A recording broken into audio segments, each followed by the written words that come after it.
Hi, my name is Diana from Tabitha Creations. I am back with another video from Let's Socialize Designs. Carly has made a really cute pouch. It's called the Tabitha Dual Pouch, and here it is. I love it. Let's go over the features. First of all, it's compact. You can hold it in the palm of your hands, which is great. We have a front zipper. Goes all the way down. It's a good size for a phone. We have 2 pockets on the inside. Definitely deep enough for your phone. Put your card slots, chapstick holder. In the instructions, she has 1. I decided to do 2 to make it aesthetic. Have it on either side of the card slots. These card slots actually can hold 3 cards in each slot. So you have 3 slots, so you can put 9 cards, possibly more. And it's roomy inside. It is bounded, just to let you know. Don't be afraid. It really came together easily.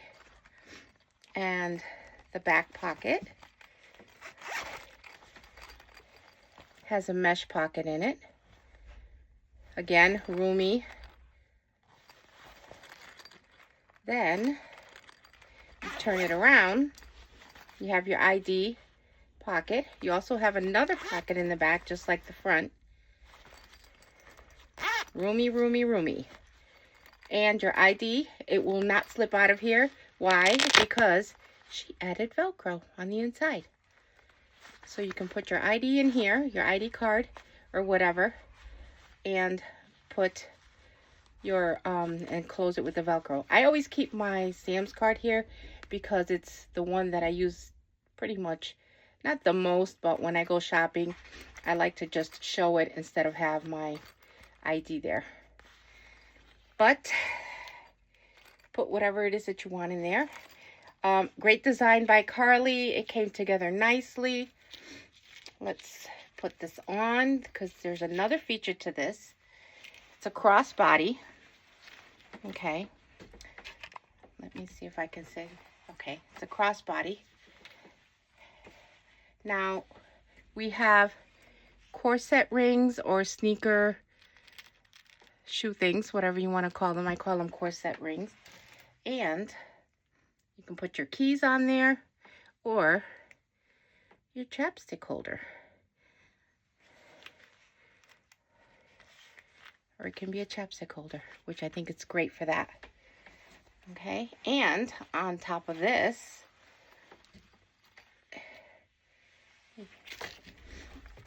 you can remove part of the strap. There's gate rings, 1-inch gate rings. You take it out. Let's see. There's also another one here. This is an oval one. So let's see. I have to, okay, it's open on that side.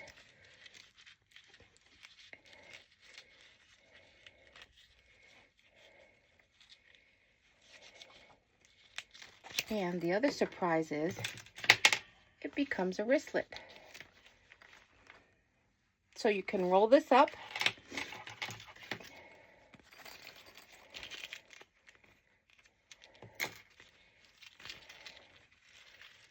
Fold it up, roll it up, put it in your Tabitha wallet. When you're out with the girls or whatever, you have that. And when you're tired of holding the wristlet, you take out the strap, you put it back on, attach it to your gate rings, and you're all set, ready to go. I hope you enjoyed the video. Please let me know what you think. If you have additional questions, please post it below. And Carly, thank you for letting me do this one. Another great pattern. And as always, your patterns are great to follow. Easy instructions. And I look forward to making more. Hi, my name is Diana and I'm from Tabitha Creations. Today we're going to sew the Tabitha Dual Wallet by Let's Socialize Designs. Now let's go over the pattern pieces. Okay, for your exterior pieces, we have the top front exterior, bottom front exterior, top back exterior, bottom back exterior. We have the exterior gusset. We have the ID pocket, which I already cut, but I will go over this in the video. And then we have the two strap accent pieces right here. Now let's go over our interior pieces. For the inner, we have your main liner panel. You need 3 of those. You have the front and back zipper lining, so you need 2 of those. You have the ID pocket lining, which is the same as the exterior, except for this is cut and mirrored. So instead of the curve being on this side, it's going to be on this side. Then we have the front and back bottom lining, so you need 2 of those. And then we have the zipper tabs, and you'll also need 2 of those. Okay, for the remaining inner pieces, you will need your card slots. I will go over this, how to put it together later in the video. This is your card slot side panel, which you need 2. This is the clear vinyl window box that you'll need. This is your gusset lining. You need 1 of these. And here's the other one. The other gusset lining, you need 1 of these. She provides you with both pattern pieces. And then you have your mesh pocket.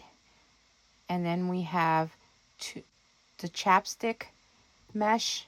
I decided to cut 2 instead of 1 because I'm going to put one on both sides of the card slot instead of using 1. But we'll go over that in the video. Okay, so let's go over the hardware. Now, what we have here are 4 zippers, 2 that are 13 1/4, we have a 7 1/2, and we have a 6 1/2. And then we have a 42-inch, 1 1/2 inch webbing, 15-inch, 1 1/2 inch webbing. Then we have the 2 half-inch webbing, which is 2 1/2 inches long. We have the binding. You need a 1-inch fold-over elastic, which is here. Half-inch Velcro. Your zipper pulls, you need 4 of those. You need 1-inch O-rings. These are like gate rings, so they open and close, so you need 2 of those. 1 1/2 inch spring oval ring, which also opens there. And then you need your 1 1/2 inch tri-glide. And these are, I call these corset buckles or corset rings, D-rings. They're also known as shoe rings. So these are optional, but you can use these. If you don't have those, you might be able to use these small D-rings. But I'm going to choose to use these. Mine did come with rivets. So in the instructions, she put 8 or 10 millimeter double cap rivets. And basically it's for the, I call them corset rings, but sneaker, D-rings, whatever you want to call them. But mine already came with them. I got these from Amazon. So let's get started. So we're going to get started. Just a heads up, the pterodactyls are awake. I fed them, so I'm hoping that they stay quiet. What we're going to do is we're going to grab the gusset linings, F1 and F2. Now, please make sure all your pieces have been snipped or whatever you do to your centers. It's going to be important in every step that you do. So what I did was I folded it in half, cut a little tiny notch, and I also took a pink pen and just did a tiny notch or mark on each center of my zippers. Now you're going to grab your 13¼ inch zippers. There's 2, and please have your zipper pulls already on them. So you're going to note there's a flat edge and there's a curvy edge on both of these. You want the flat edges facing the center. Okay, so here are your zippers and they're here in the center. So they're going to be facing your zippers. With your zipper right side up, be mindful of how you want your zipper pull to close. I like mine to close to the left and open to the right. So we're going to take our zipper, put it right on top. You will see a tiny overhang on both sides. That's okay. Just center it as best as you can. We're going to clip there. We're going to do the same thing to the other side.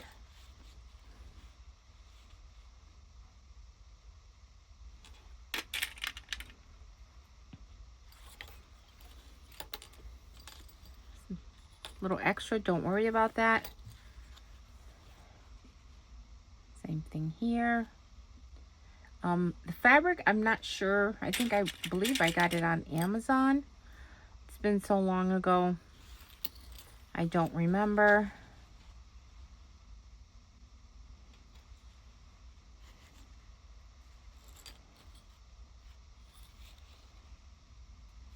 Okay. And what we're going to do is we are going to stitch down the sides. Note that your the seam allowance is going to change throughout the whole pattern. Okay, so we're going to stitch at 3/8 inch.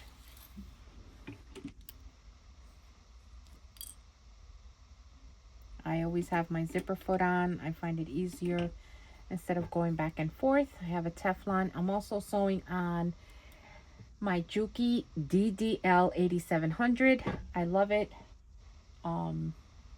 It's great for fabrics as well as vinyl.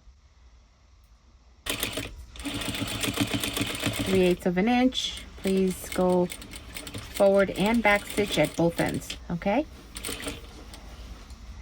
So I'm going to just bring this one over, and I'm going to do this side as well.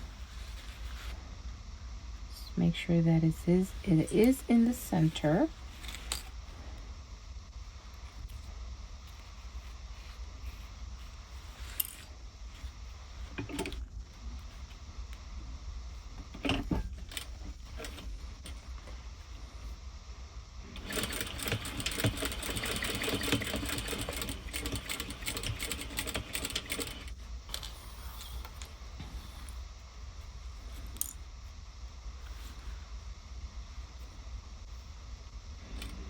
So once that's done, again, make sure that your zipper pulls are facing in the same direction. So mine are going that way. So the straight edges are in the center.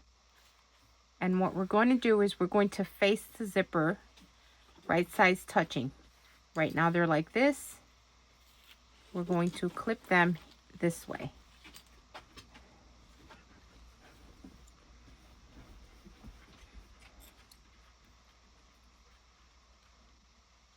And same thing with the other side. Just flip them and clip the ends.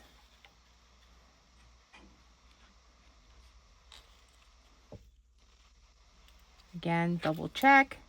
My zipper pulls are going that way. Okay. So what we're going to do is we're going to flip them inside out or outside out. Like this.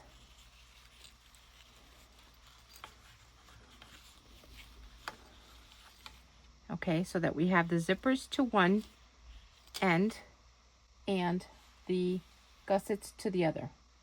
And what we're going to do is we're going to clip the outside. match your markings. Mine is there and there. I'm going to pull the zipper pulls to the side so that they're not in the way. Going to match my dots.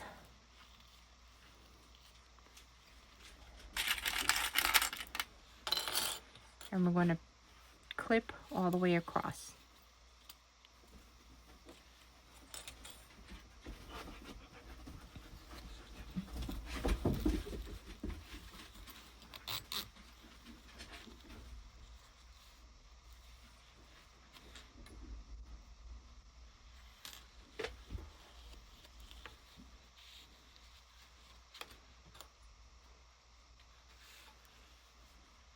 And we're only going to clip the top piece. We're not clipping the bottom. We're just going to clip the top.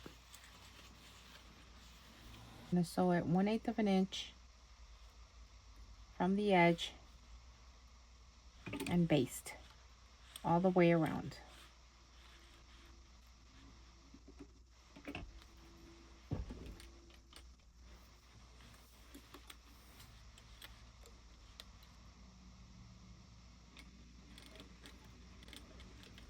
Don't forget to back stitch.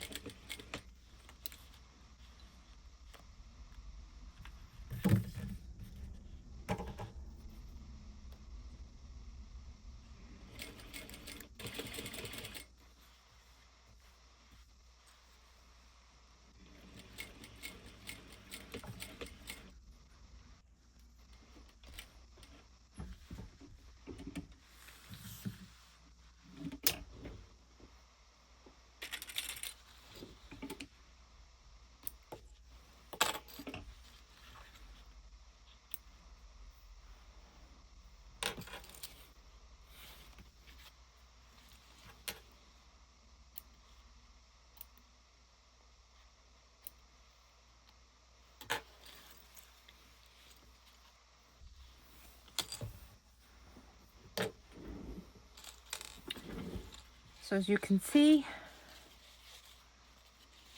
just top stitch the upper end.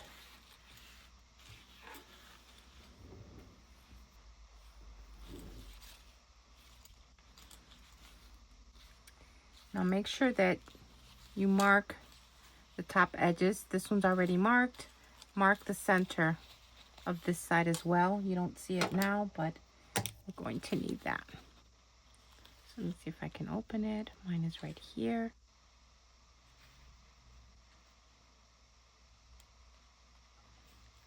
Like I said, it's important that you mark all your centers.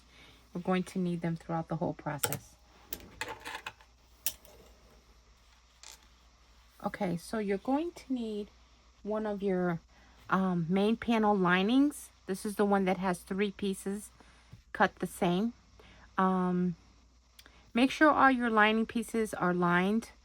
I'm using regular woven cotton, and I'm using cotton interfacing, woven interfacing from Wawak. All right, so with the zipper, you have all your marks. You're going to turn this way with the opening on the top, because we're going to pin this side, pin or clip to your markings. Right side facing up. The part that you stitched, clip up here. We're going to clip all the way around. So I'm going to clip all my centers.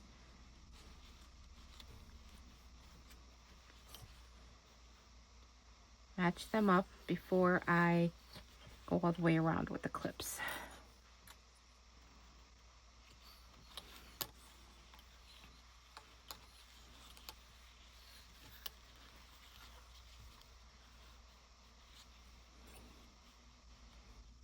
Now when you go around the curved edges, be careful. You can trim your rounded corners, but do not trim the zipper tape. So I'm going to use my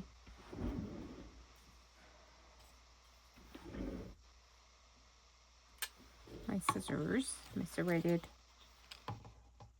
my pinking shears, and just slightly cut around the curve, just slightly.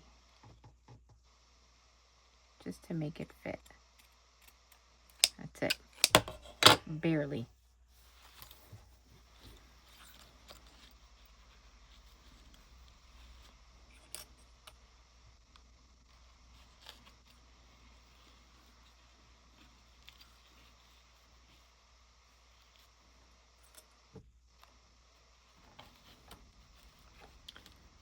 Okay, there we are.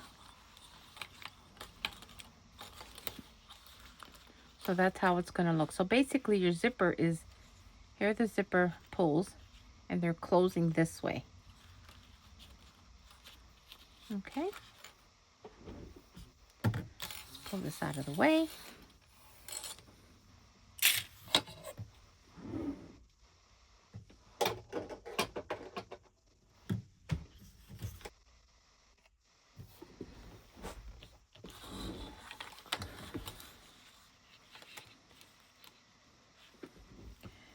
Okay, we're going to baste. I'm going to start at the zipper.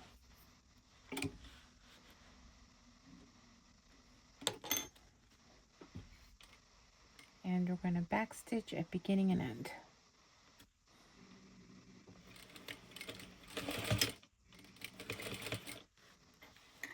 Take it slow, especially around the curves. And this is where stiletto comes in handy. If you don't have a stiletto, use a seam ripper.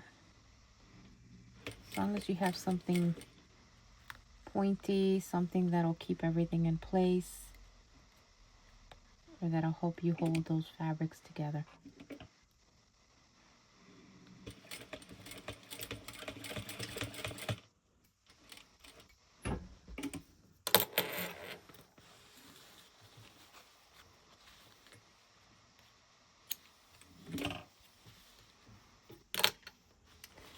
Okay, not too bad. This is what it should look like.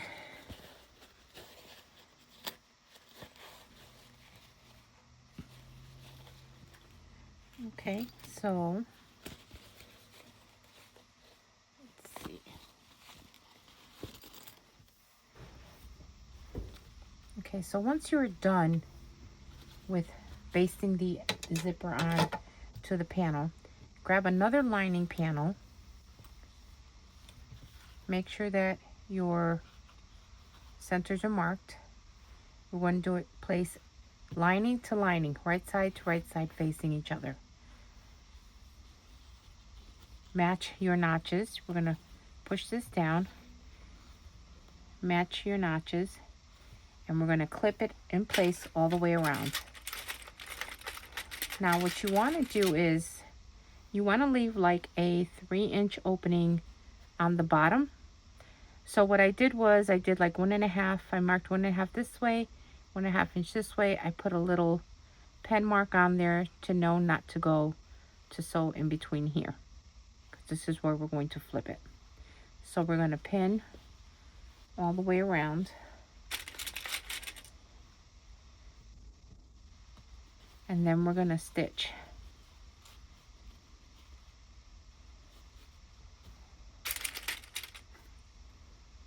At a 1/4 inch seam allowance.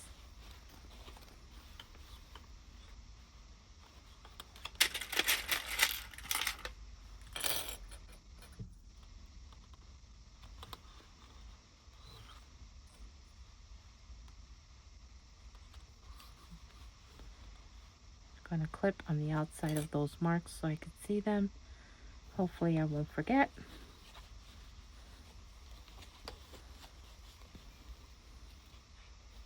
There's my notched piece. I'm going to try to align those. Now you can open up your zipper. I think I'm going to do that. See if I can pull it from the back to make it easier to clip everything together.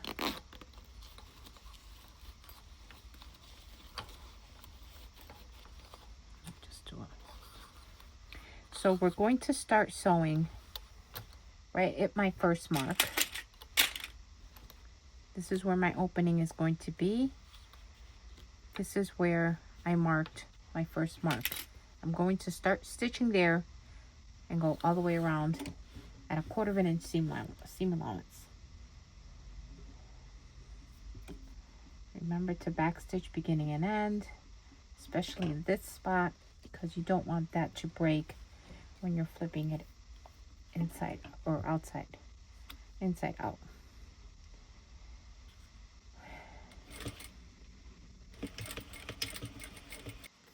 Okay, there's my other marking.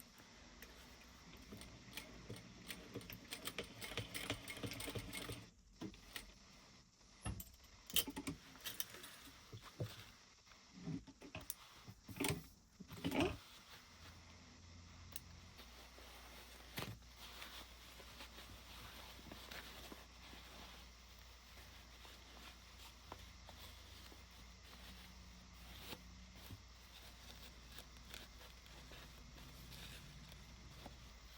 So I'm going to finish flipping the whole thing out.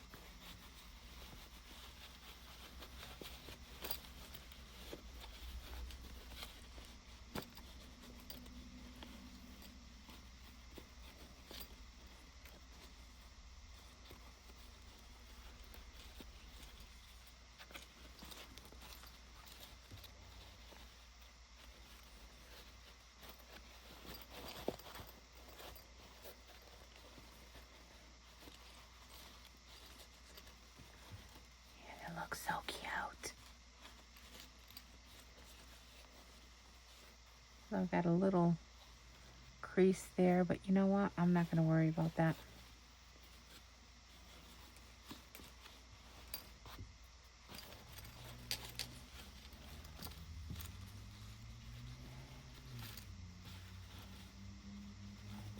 Actually, it goes this way.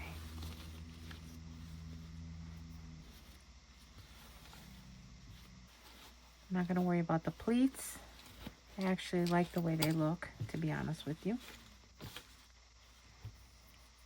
And that's it. So, close it. It closes that way.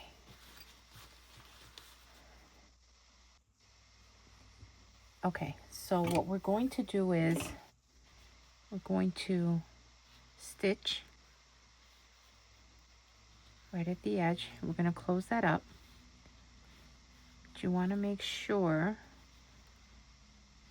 take it to the iron and press everything nicely so that it'll lay flat. I think mine looks good. I'm not going to press it. See how this side is stitched and this side isn't? So this is the side we're going to stitch down at 1/8 of an inch, as close as you can to the seam. 1/8, 1/16. Make sure you back stitch at beginning and end.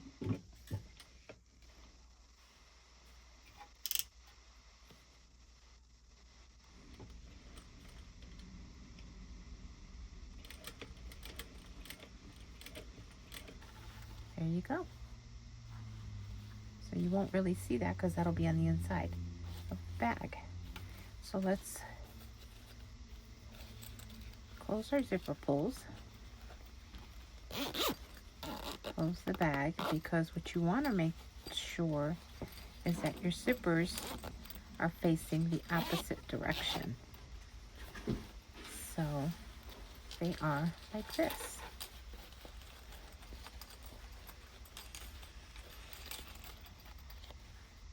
Okay.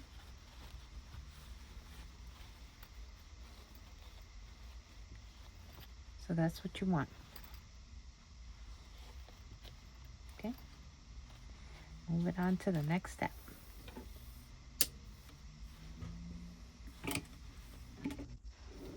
Okay, the next thing you want to do is grab a pair of scissors, and I'm going to show you.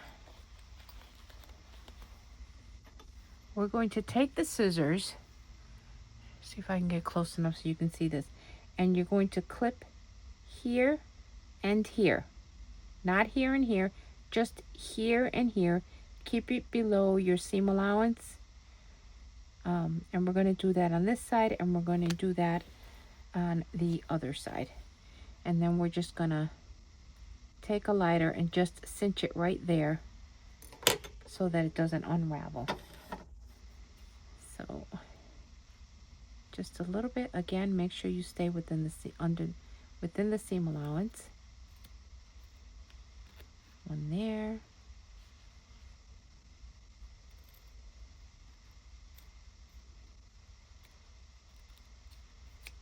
One, see that?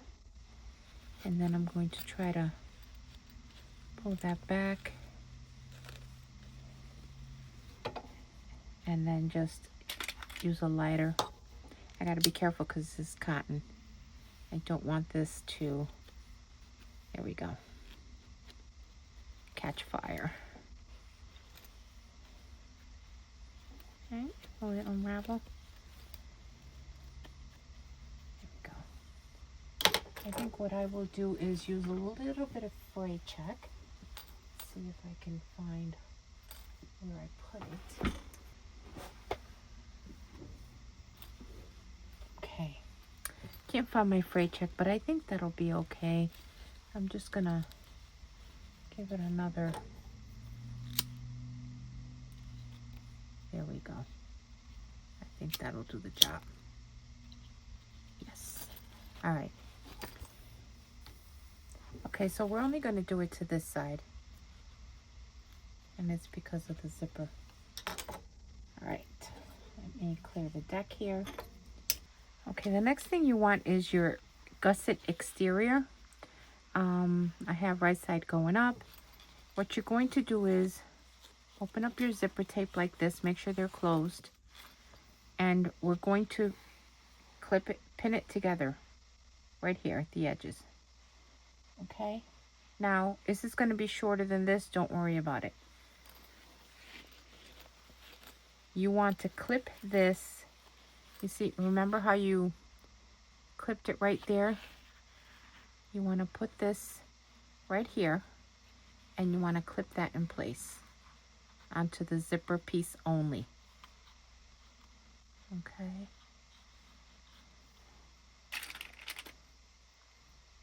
One here. One here. You want to do the same thing to the back, to the other end of the zipper.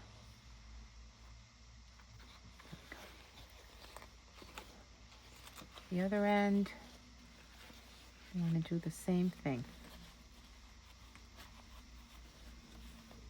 Actually, I'm going to clip that. I should have clipped that. I should have clipped that.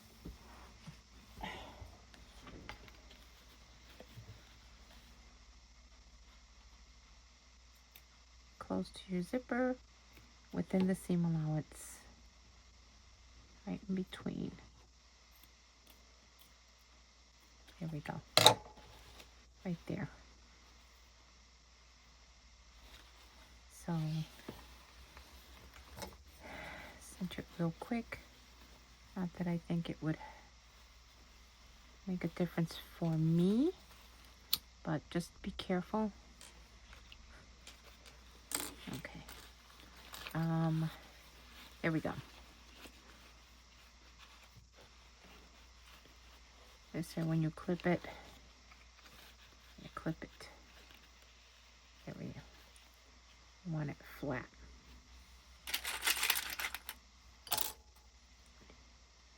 One there, and one there.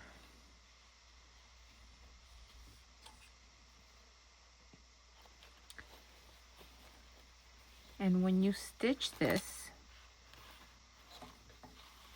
you want to make sure that this is back, and you're going to stitch right here at 1/4 inch seam allowance. So we're going to base it at 1/4 inch seam allowance, just so that it'll stay in place. Okay, open up.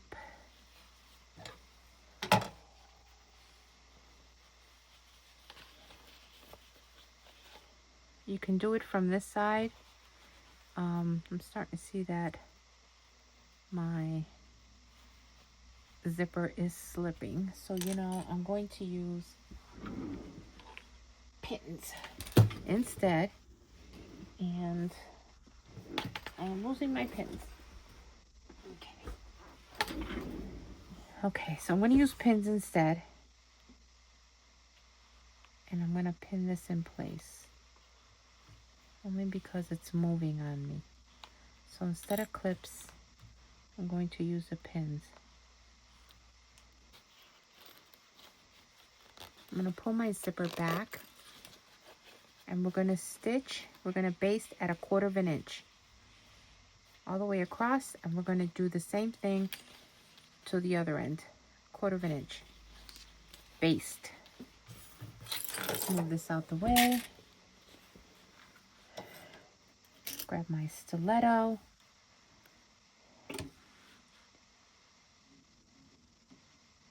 Don't worry about the stitch on this side. Just baste it at 1/4 inch.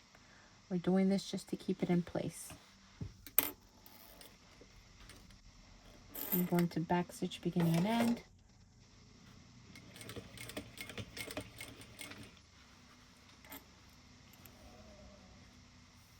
My stiletto's coming apart. I love the stiletto, but it's always opening up on me. It won't stay closed. I'm going to back stitch in the middle as well, just for myself.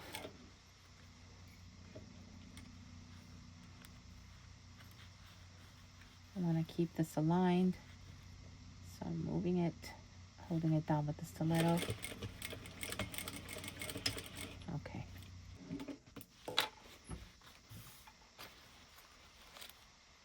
Once that's done, trim your threads. We're going to do this again, but this time at 1/2 inch. So the 1/4 inch is to keep everything in place so that it doesn't shift on you. So we're going to do a final basting at 1/2 inch.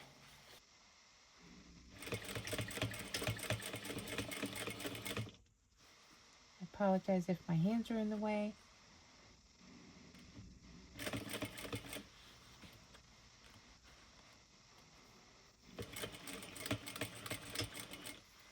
Okay.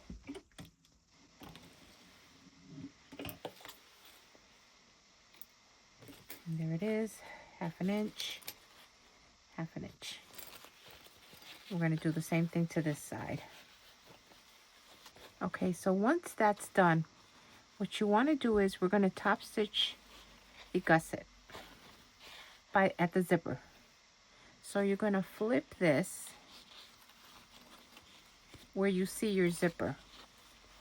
Okay. We're going to make sure that the seam allowance is facing the gusset up. It's going up, facing the gusset. Okay. So let me clip this so hopefully you can see what I'm doing. The seam is facing the gusset. Here's your zipper. Here's your gusset. And in case you ask, I am using waterproof canvas, and this is from My Fabric Dresser. That's where I purchased my waterproof and my water resistant canvas from.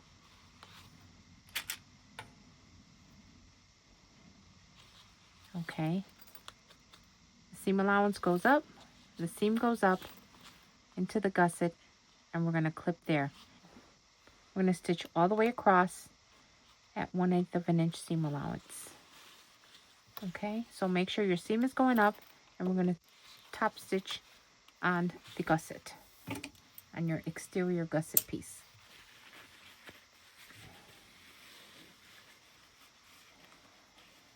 And we're going to do this to both ends.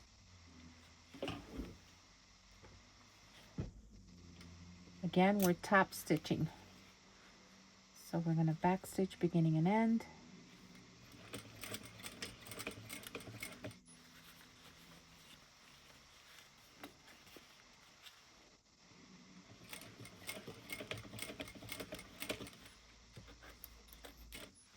Okay.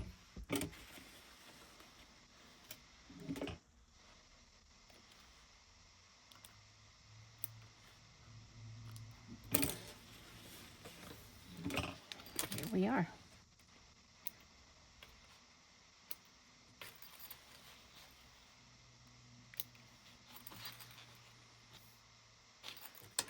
And there it is.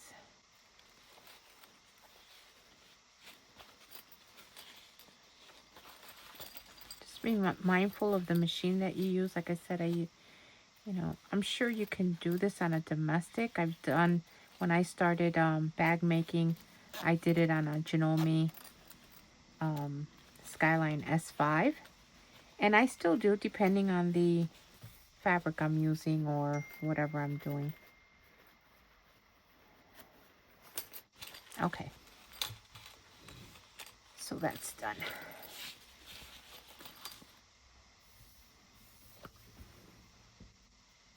Okay, now that we're done, we're going to baste the gusset at 1/8 of an inch.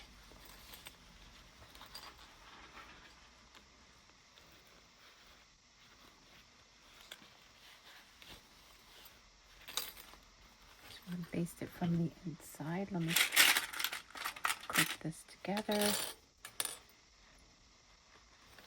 So we're just basting the gusset.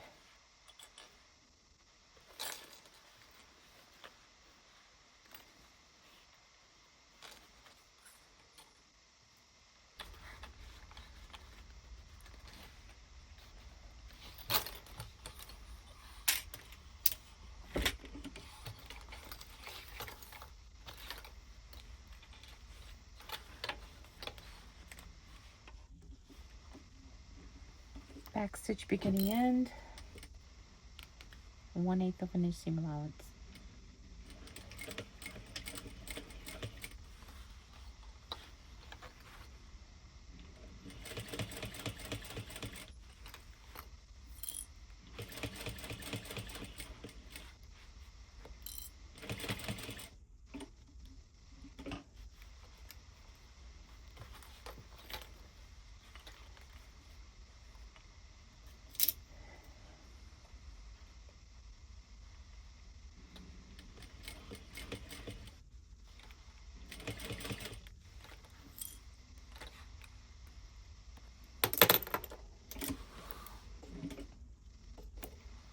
I'm going to flip it over and do the other side.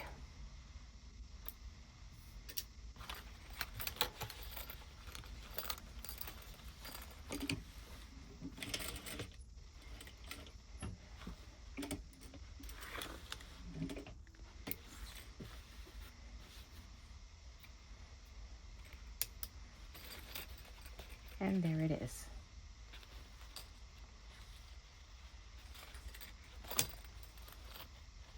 Look at that.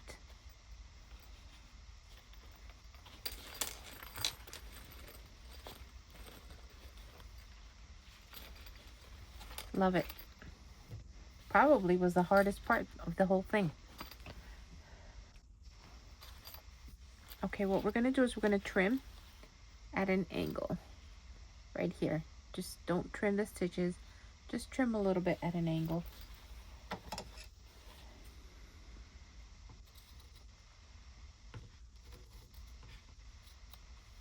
See? We do the same thing with this side. Just at an angle. There we go.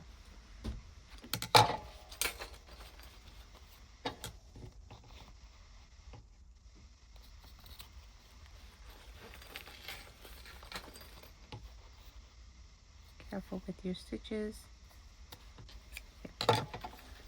And there you are.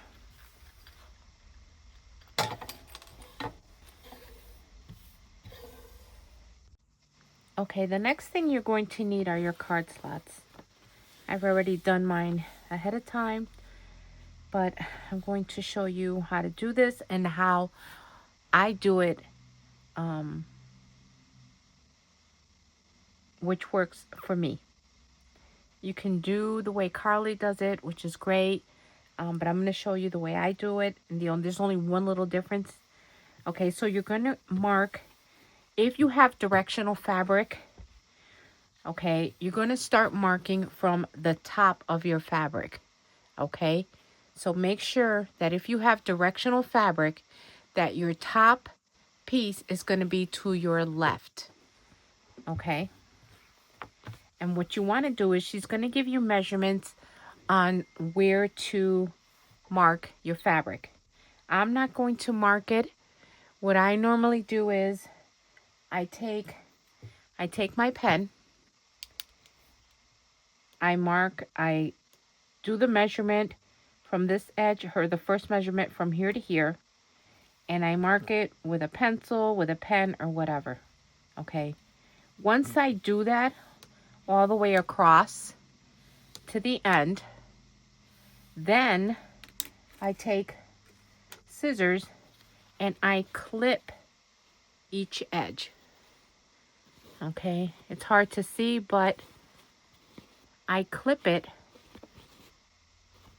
so that I know where is my folding piece. Now what she did was she marked each one, but I ended up clipping it. Okay, so once you mark your card slots, what you want to do is you want to start at your top. Again, this is directional. Let's say this is directional. This is your top. Here's your first marking. What you want to do is take the fabric, flip it up, and press right there. Now, like I said, the reason why I clip it, because it's easier for me to find the notch. So what I do is I fold it to where I know where my notches are. And I do very tiny, like 1/16 of an inch. I fold it, and that's my first line. Okay? So the first one, we're going to fold over, or you can fold forward and press there. Okay? Once that's done, you take the second notch, you pinch it so that the fabric goes back, and you press there, and you flip it up. So you're going to fold at your first notch. Fold up, press there. So that's your first notch, that's your second notch. Third notch, opposite direction. Fabric goes up, press. Your fourth notch, which is here, you're going to fold back, and you're going to press. Here's your fifth notch. Fold up, press. Your sixth notch, fold back, press. Now you have 3 slip pockets, and you should have 1.5 inches left here. If you don't, open it back up, press it, and do it over again. Again, if it's directional fabric, you want your directional fabric to be on top. Put a little T up here if you like. Now what we're going to do is we're going to top stitch the 3 of these slip pockets and then the sides. So we're going to baste, top stitch, baste, whatever you want to call it.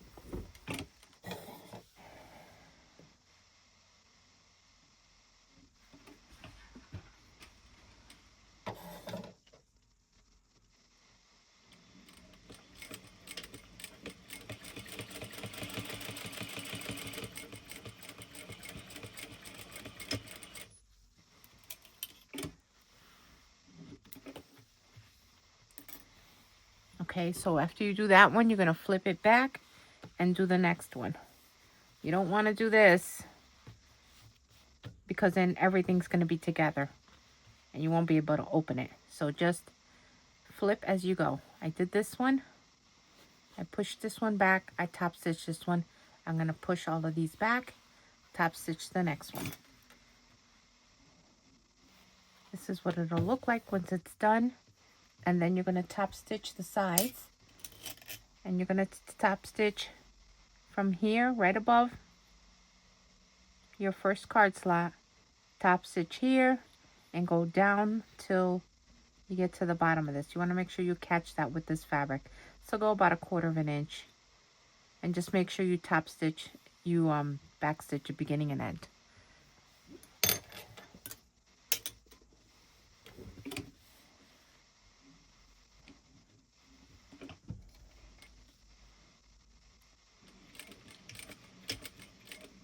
And there you are.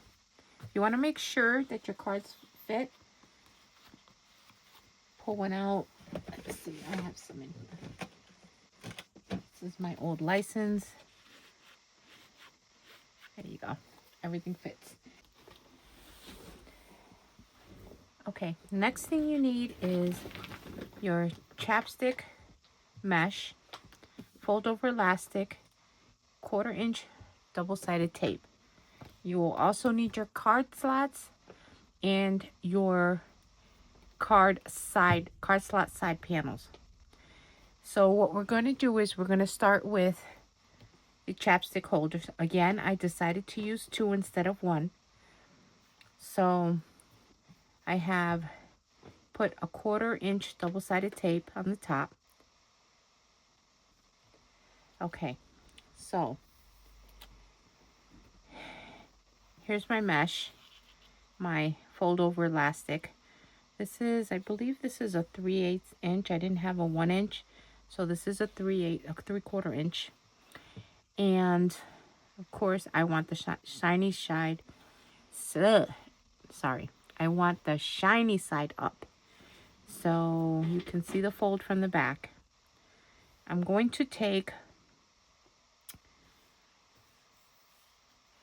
the sticky side, the back side, and I'm going to put it right on the center of the fold. And I'm going to press. I'm going to do 2 at the same time. Take this and do the same thing. Again, I'm going to use 2. I know I said everything should be pressed. This, you cannot press this. I tried, and look. So don't press your binding elastic, your fold over elastic.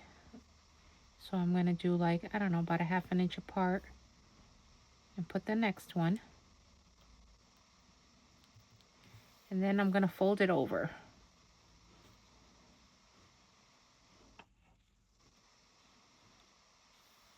Let's see if I do this upside down. There we go. And press.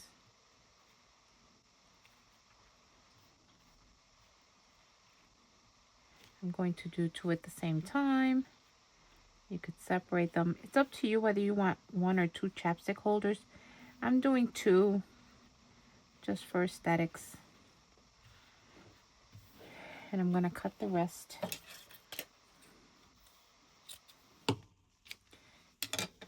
And we're going to stitch about 1/8 of an inch close to the edge. Now at this point, I could switch my thread to purple. I'm just going to use the same thread. Same color thread.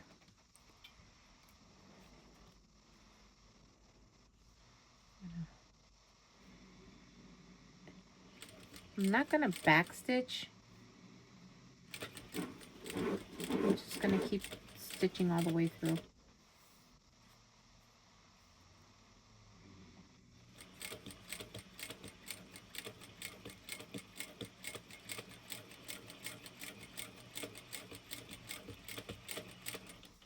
Okay.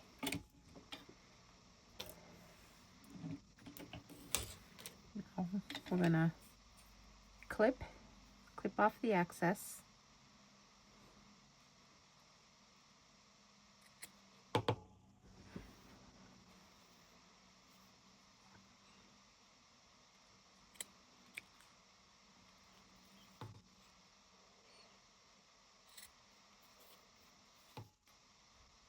You can hear my German Shepherd is awake. She's always whining, so excuse her whining. It's a German Shepherd thing. Okay, so there it is. Now you're going to pull your card slot. I have mine right here. Face down. We're going to line it up with the top. And then we're going to stitch close to it, to the edge. Baste it down.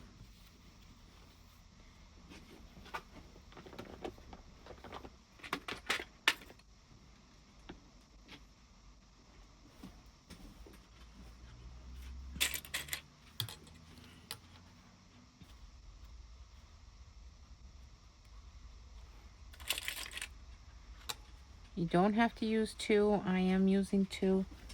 Again, I like to keep things balanced, but that's me. All right. And then we're going to base down either side. Here and here, not the center, just here. Oh, the other dog is awake.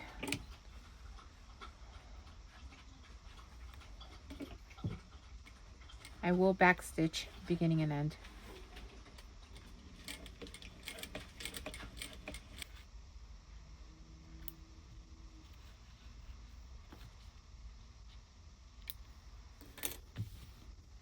Okay, there we go. Now, next step is to grab your card slot side panels, and we're going to stitch those down.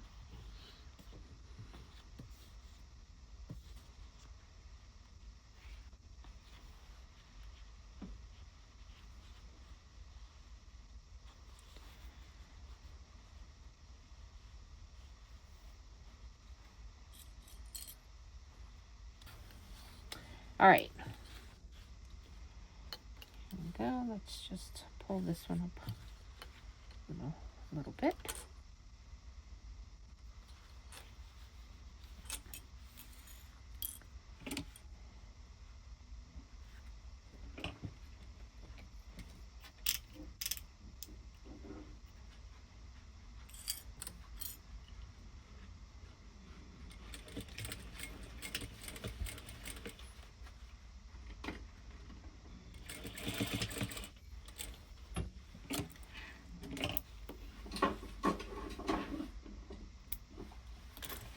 And here it is. So this is what it'll look like. Okay? With 1, it would just be this side, but I wanted to do 2. I think that looks cute. Okay, we're going to take this piece, push it back. Your seam allowances is going to be facing your card slot side panel.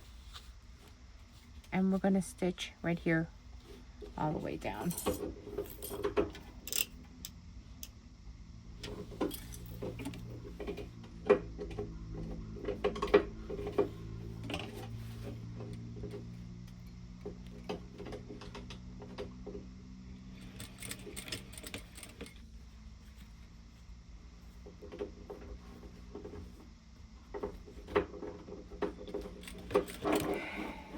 The noises begin.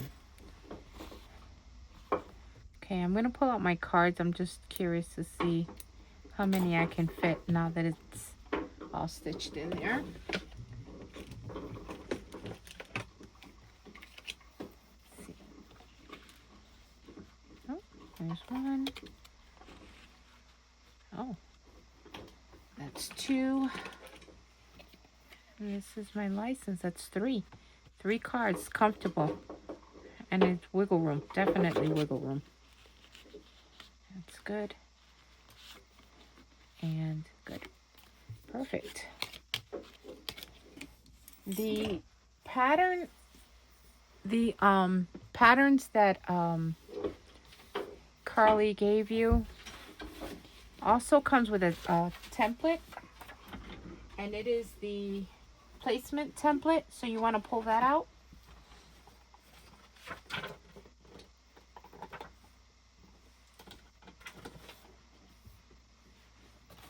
Now what you want to do is you want to put it on top,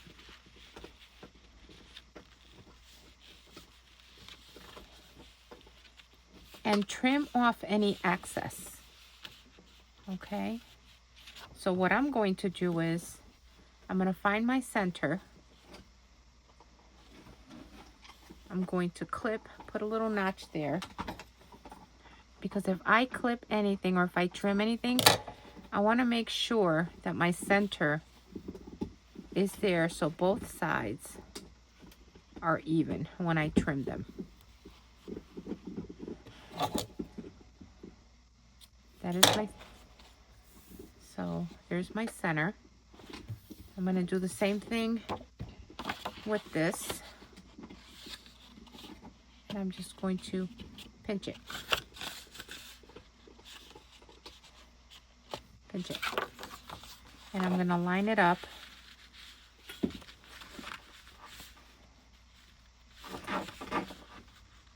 with my card slot, so at least I know it's in the center.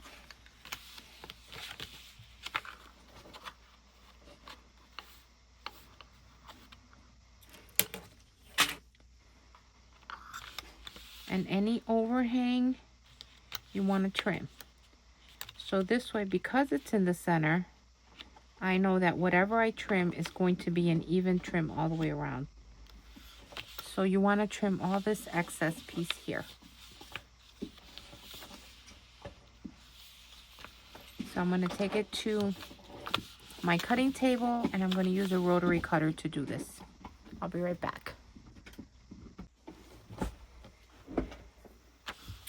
Okay, here it is. And that is trimmed. So for now, I'm just going to keep this clipped. God bless you. And we're going to start working with the front. And now we're going to start working with the front exterior. Just so that you know, dogs are alive. And my son is home, so you might hear noise in the background. But we have the bottom piece B, which is your bottom front exterior. And then we have one of the zippers. This one is a 7.5 inch zipper. We're not going to put the zipper pull on yet. We're going to wait. And what we're going to do is we're going to put tape here. I'm going to use a 1/8 inch tape instead of a 1/4 inch tape. And then we're going to put the zipper on top of that. My zipper is pressed already.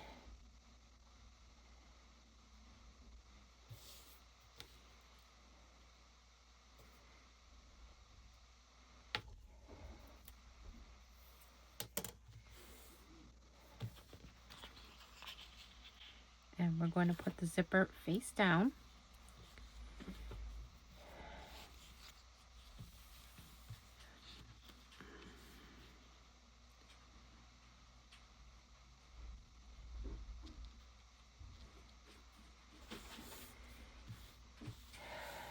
So there it is. And then we're going to take one of the pattern piece G and we're going to put it face down. So I'm going to put another 1/8 inch tape on that side on top of the zipper. And we're going to sandwich it in between. I'm going to line up my notches.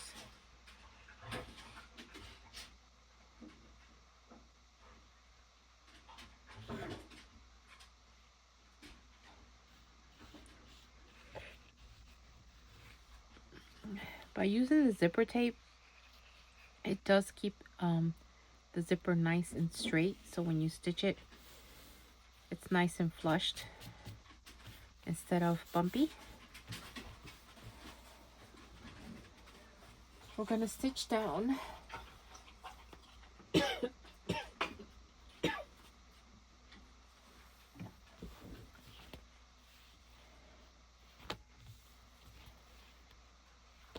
Three-eighths inch seam allowance.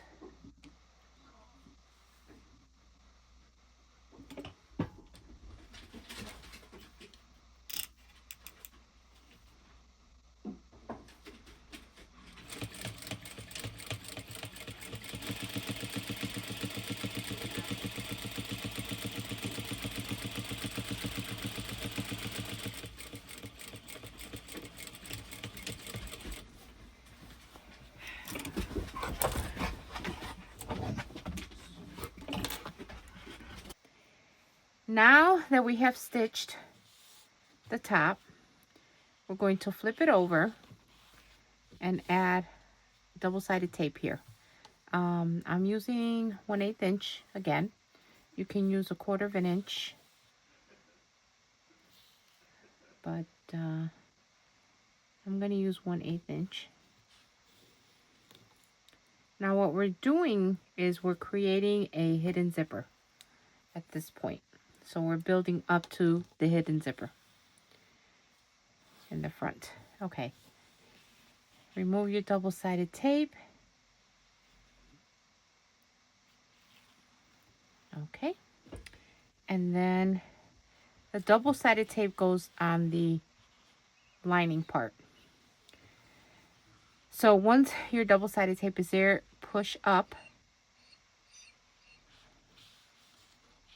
and crease up with your finger. Believe it or not, that is my German Shepherd on the outside of the door crying. She wants to get in, but she's a troublemaker. Okay. I have a seam roller. Just gonna press this down. So the double-sided tape, we flipped it up. It's actually supposed to be going down, which is fine because regardless, I did the right step. I just flipped it up instead of down so that the back matches. There we go.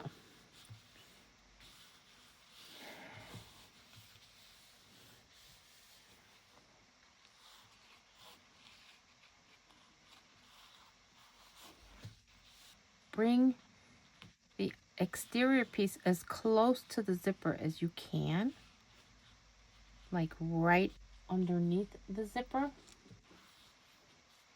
So you want the fold to be right underneath the zipper teeth, just like that. Okay. Yeah. Once you have that in place, I would add a double-sided tape there to hold that in place.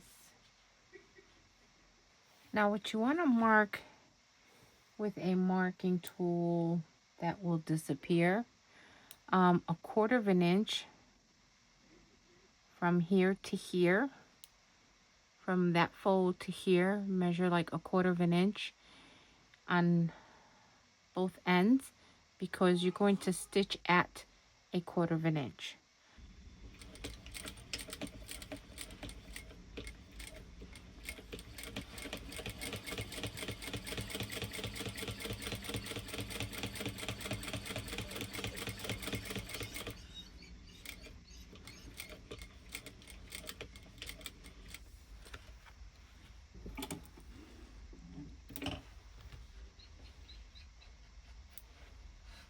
Just like that.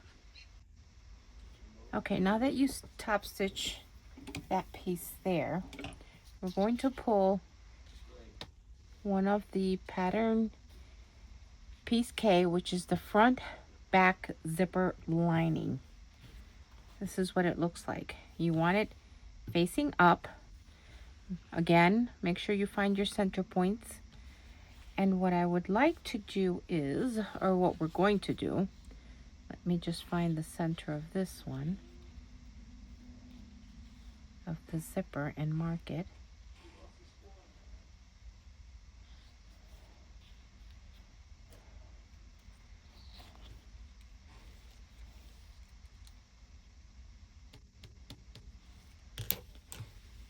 And I'm going to put double-sided tape there.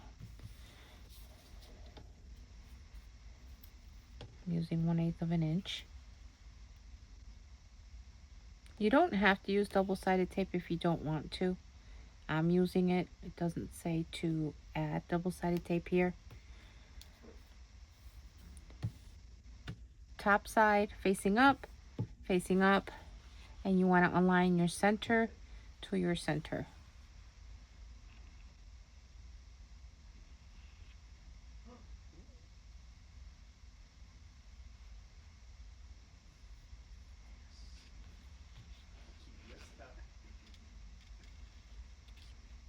making it as flat as I can, not pressing hard.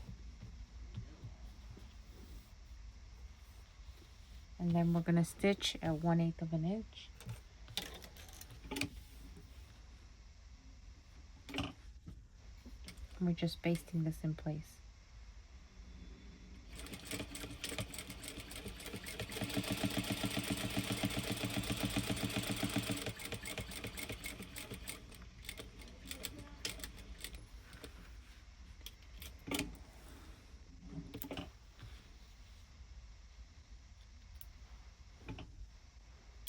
Okay, now we're going to grab the pattern piece A, the top front exterior that goes to this piece. I have it here. I already put my tag on there. So we're going to attach this piece to this piece. Once again, I'm going to add double-sided tape here. I do have my centers marked. I'm going to align that with the zipper.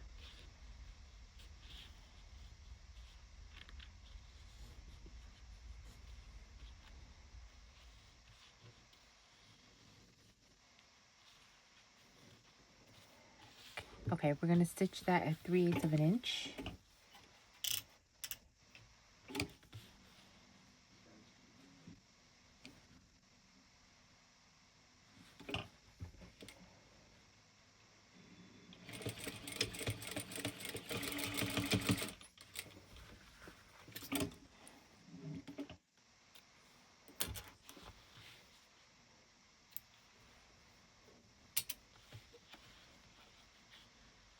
There it is.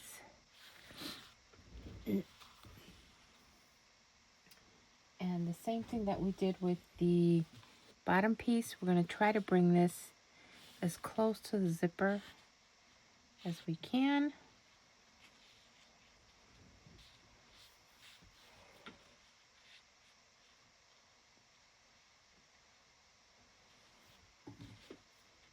And then we'll use double-sided tape to hold it down.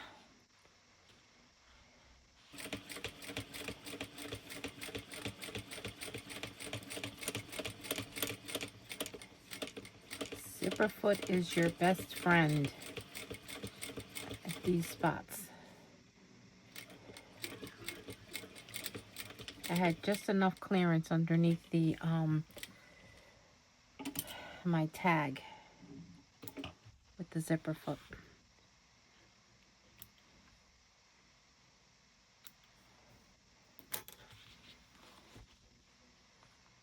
Okay. And there we are. Now we're going to add the zipper pull.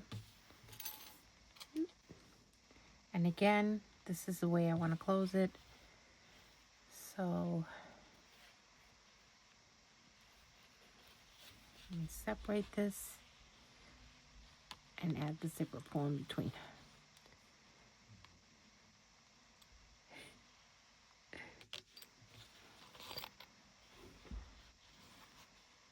Okay, my zipper is now in. Oops, there it is. My zipper, it has been installed. Okay, we're going to pull out the placement template and we're going to fold on the dotted line. See if I can do this with a ruler.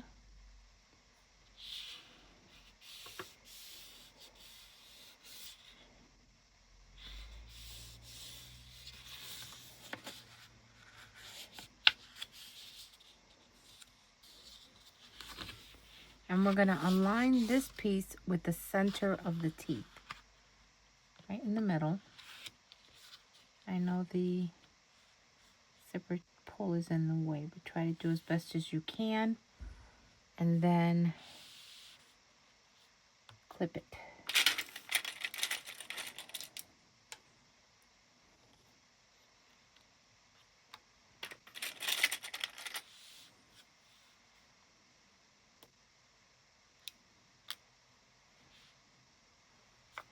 See if you can see that. It's right in the middle of the zipper teeth. That's what you want, in the middle of the zipper teeth. Okay.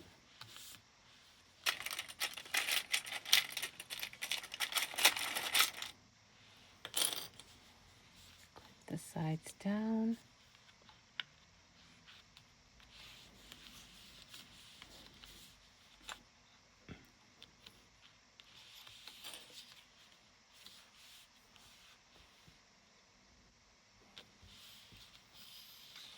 So it looks like that.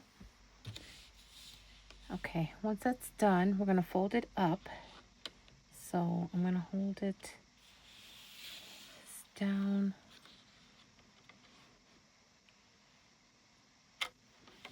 Hold it up to make sure it's still aligned on the teeth, the center of the teeth. Fold it up. Clip right there.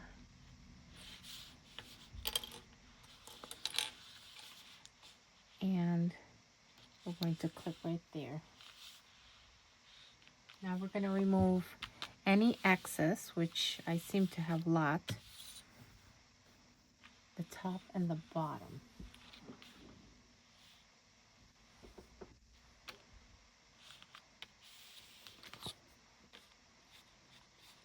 It's just quite a bit on my end. Okay, so I'm going to use a rotary cutter and I'm going to trim my extra pieces. I'll be right back. Okay, now we're going to remove the clips.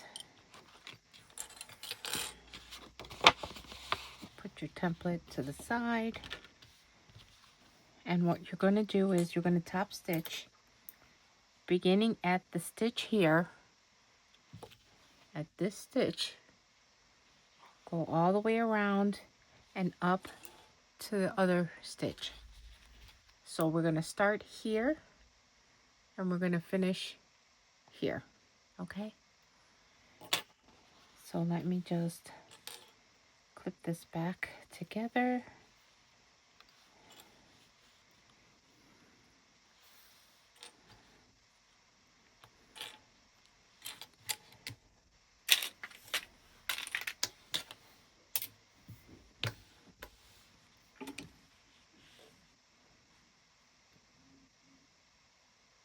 So basically we're just basting.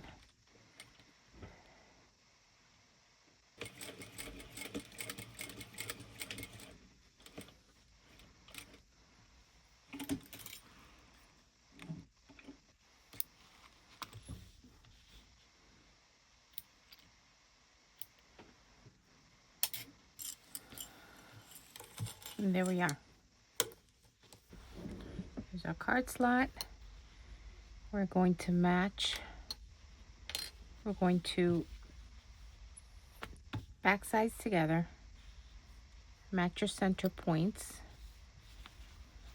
This one is still there. I can see that one. This one is missing. Let's see if actually it lines up perfectly, so I'm not going to worry about it. All right, let's clip all the way around.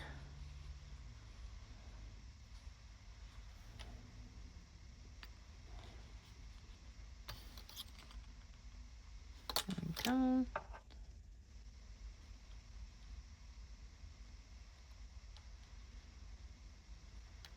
So I think what I'm going to do is stitch from this side because I want to make sure that the mesh doesn't move.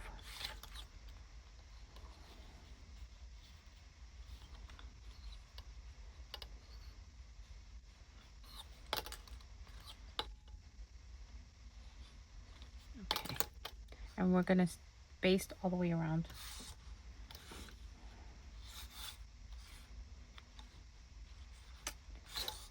I'm going to start at the top.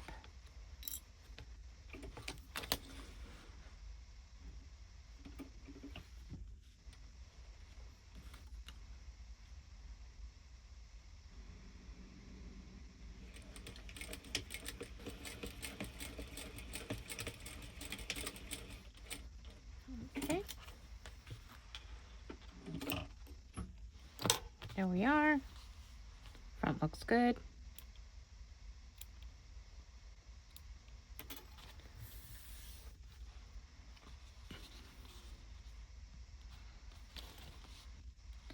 Meshes in place. Okay, we are done with this piece, so we're going to put it to the side. Okay, the next pieces you want to grab are your ID pocket front and the lining piece, and you want your vinyl window. So let me show you how I did this. You're going to cut out your window. Okay. This is how it looks. And over here, this is for the Velcro. Let me just show you what it looks like together. Okay. This is your box. So you're going to cut out your fabric first. And these are going to be mirrored.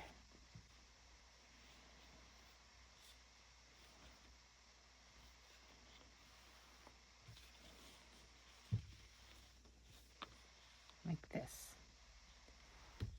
The top piece is going to have the curve because it's going to be on the left side of the bag.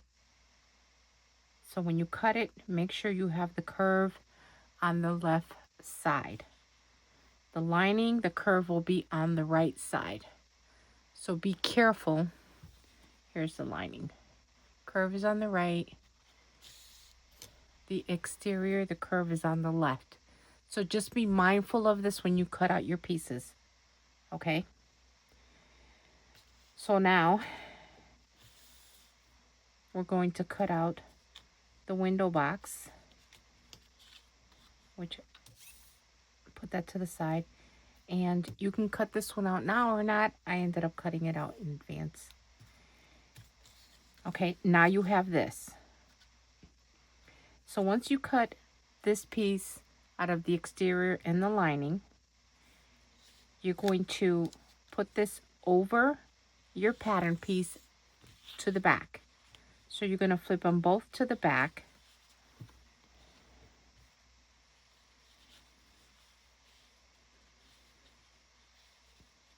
And what I did was I drew the line with a pencil. So I cut a slit here and a slit, all the slits here. As you can see, they're dotted lines. So after I cut the center, I put it on the template piece. I drew the line, then I cut the center out. Okay, so I drew the window box, then I cut the center out of the fabrics. After that's done, then what I did was I clipped the paper pattern on all four ends. Fabric was still laying flat. I put this over the piece and I folded this back.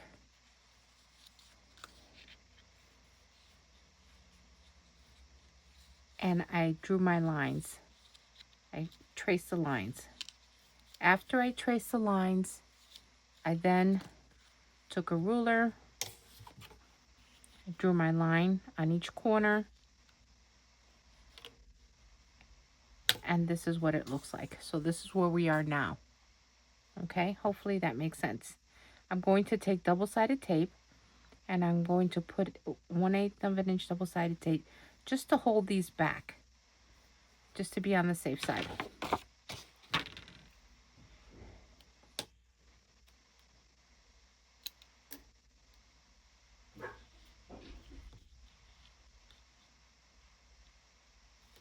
This is just going to help me hold these pieces down, hold them down flat.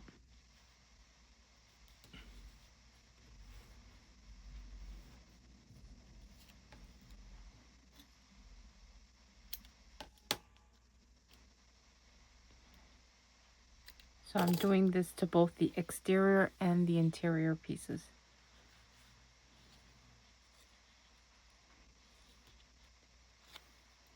And I'm just going to finger press it down so that it'll stay.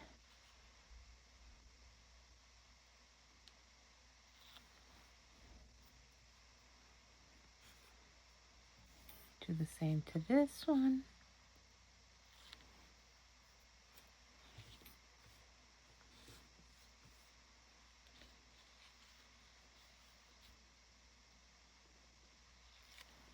So just remember, when you clip these, make sure that you crease it at your drawn line and that your corners are all the way open. Okay, because after I drew my line, I did cut it. Just make sure you don't go past your line. Just cut it right up to the line. Okay, and that's what it looks like. What you want to do now is put another piece on top.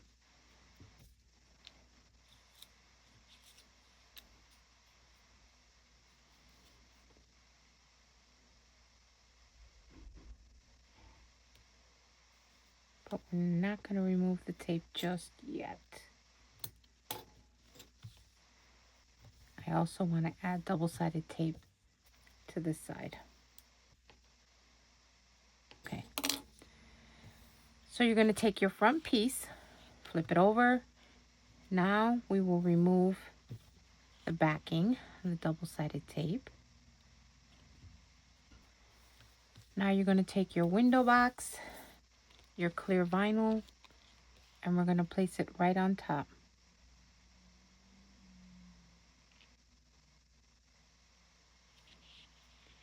Let me just hold this up, flatten that out.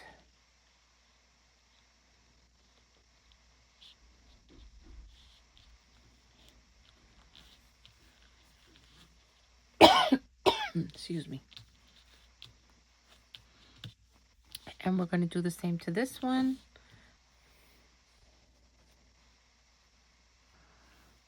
Okay, so after you put your window box on, don't remove the double-sided tape yet from the back of your lining piece. Take your placement box, put it over your lining piece. And what you're going to need is you're going to need your Velcro. Now, this is what I ended up finding. So what I'm going to do is I'm going to take one, I'm going to cut it in half, and I'm just going to put it next to each other. You want the soft side on top of the lining, okay? Soft side, not the hook and loop, but the soft side. So let me see if I can cut it while it's still on here.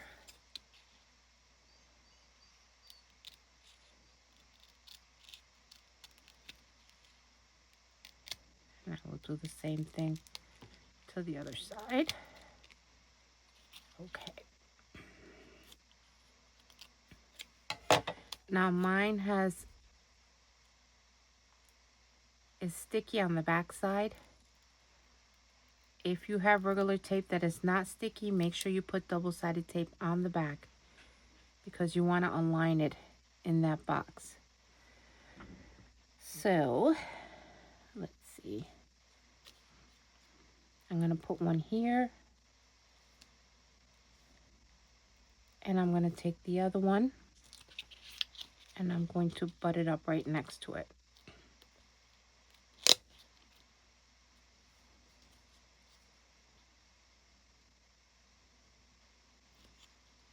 There we go. Just a slight opening in the middle. And that's what you want to do. I'm going to save this for the next step.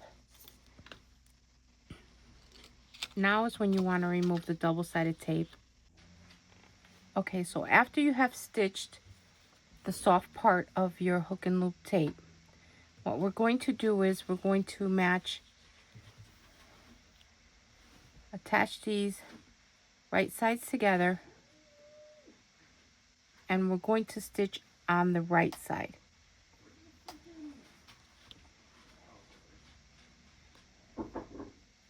Just baste it in place.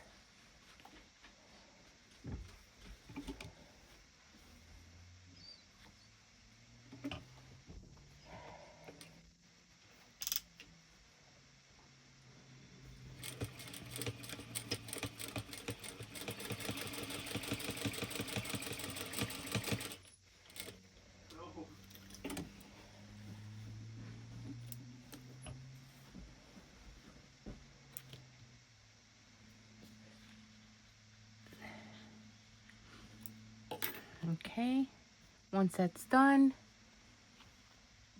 flip it back. Fabric really unravels.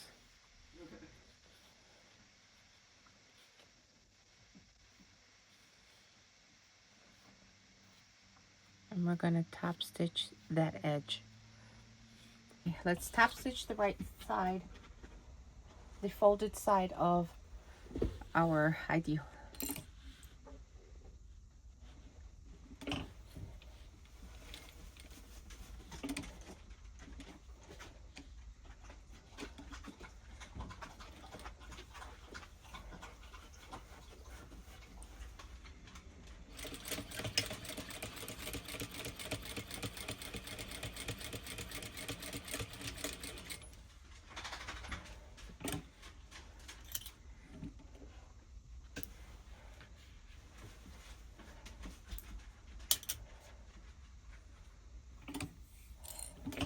Okay, so if you haven't put double-sided tape on this side, do so, remove it, remove the backing, and then we're going to stick these together.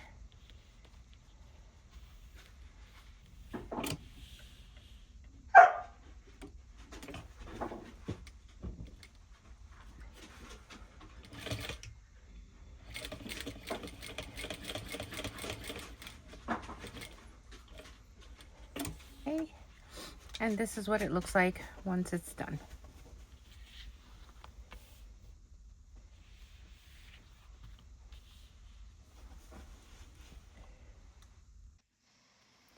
Okay, we're going to take our bottom exterior piece C. This one also has a cutout window box. So what you're going to do is, let me just clip this in place while my German Shepherd is crying and whining on the other side of the door. And she was doing fine until now.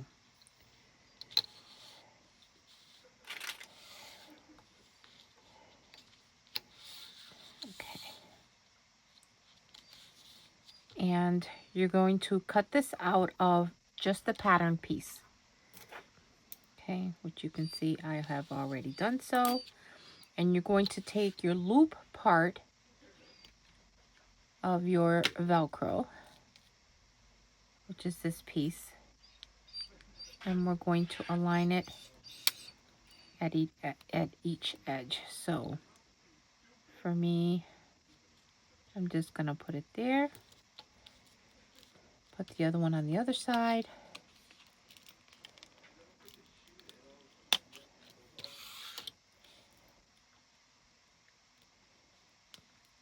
and again, if you have to use double-sided tape, use double-sided tape. Mine are sticky backs, and for some reason, there we go. And I'm going to do the same thing. I'm going to stitch that in place. And there it is. Just gonna burn the threads in the back. A little loose. There we go. And that's done.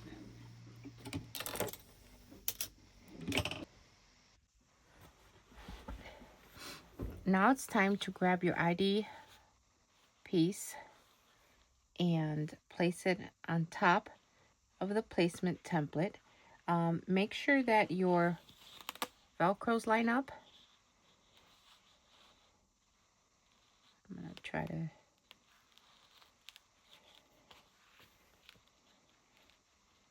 And then clip all the way around. And what we're going to do is we're going to stitch baste all the way around here, starting and stopping right just a tad beyond the ID pocket. So start here, don't forget to backstitch beginning and end, go all the way around, backstitch there as well.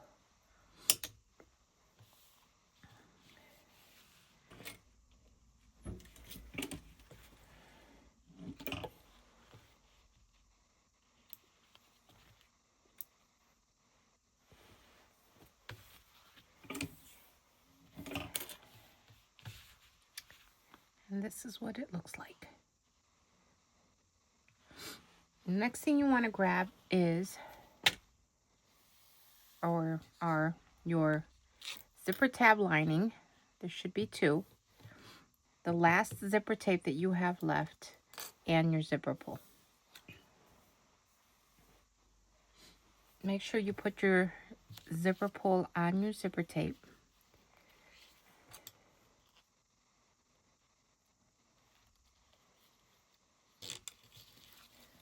There we go. And we're going to add our tabs on.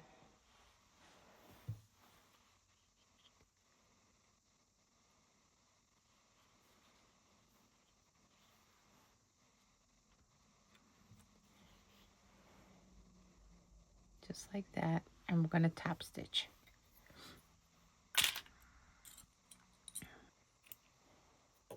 We are not going to top stitch, okay? We're just going to stitch the sides, the tabs in place.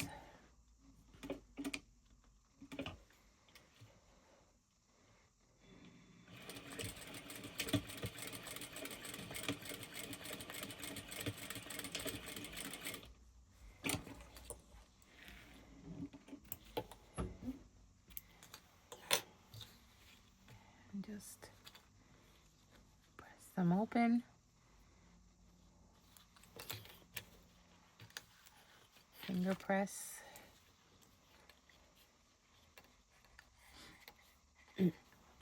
I'm just going to trim a little here. Not that it matters. It's all going to be hidden.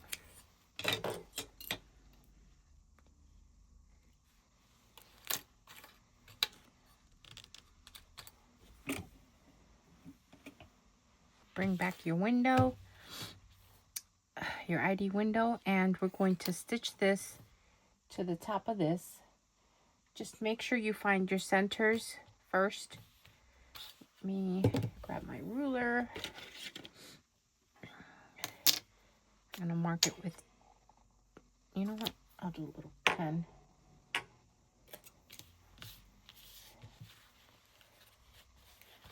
And they want you to mark the front and the back. Let's see if I can fold this in half just to double check. Yep. And I'm going to do this one this way.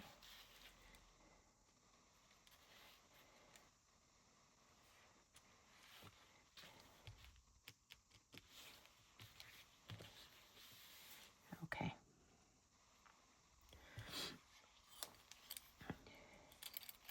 Let me just find the center of my zipper.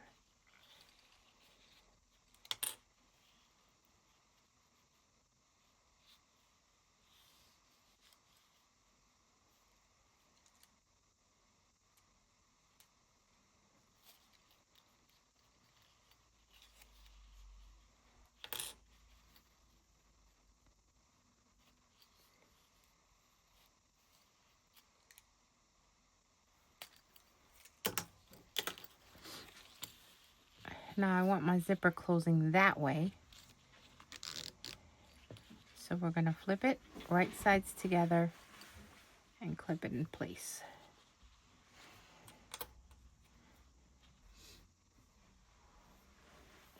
And we're going to stitch that in place.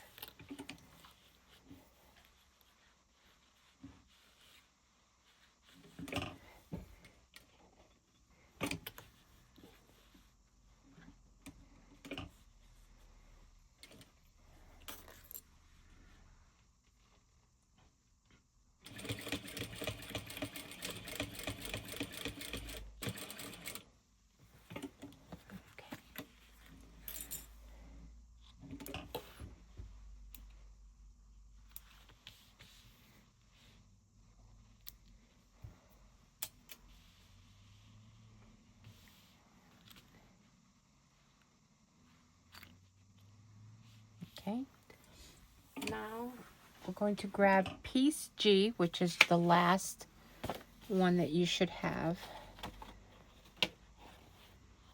and we're going to put it right sides together, and we're going to stitch that in place.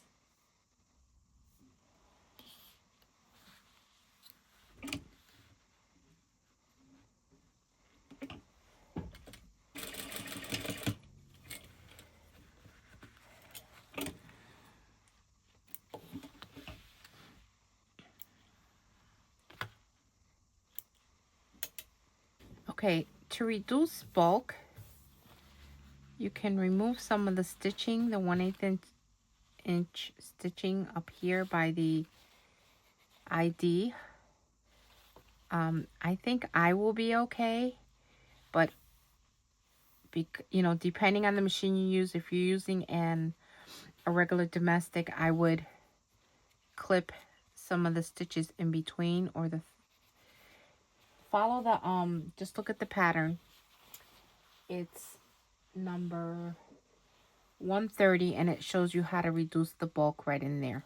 Okay, I think I'll be good because my machine is industrial, so I'm gonna leave it as is. Okay, so let's flip this back.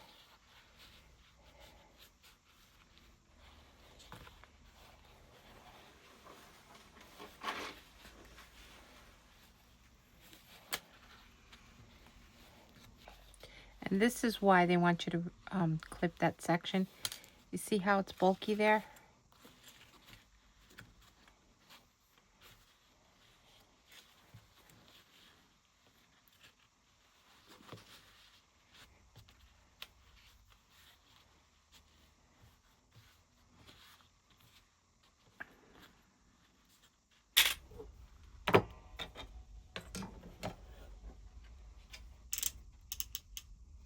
And then we're going to top stitch.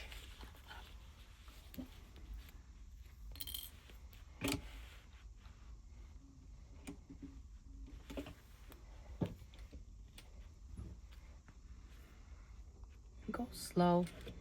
It is going to be a lot of material there. You want to hold it down. And this is where most of the bulk is going to be. Actually, my machine did pretty good. If you have a domestic, again, be careful with the fabrics that you choose. And go very slow on that section.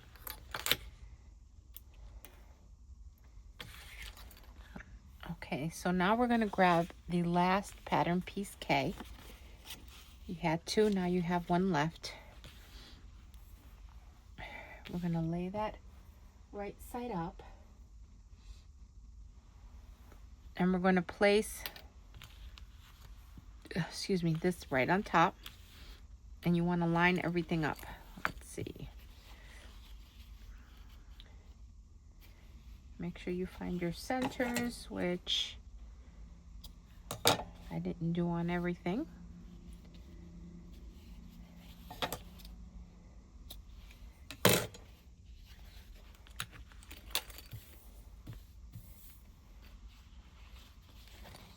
The zipper, I still have the notch there.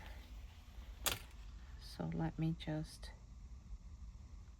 actually, let me use some double-sided tape here.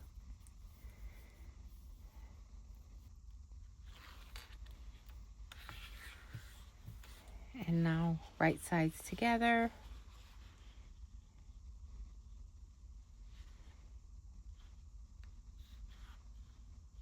Oops.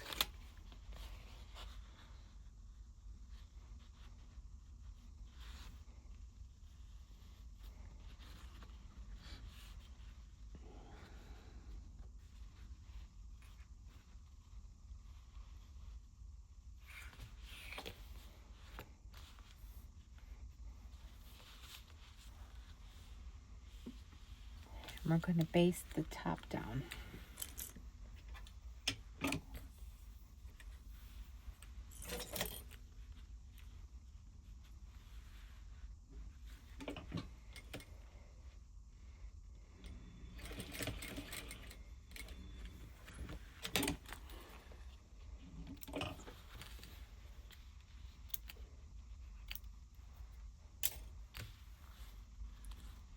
Okay.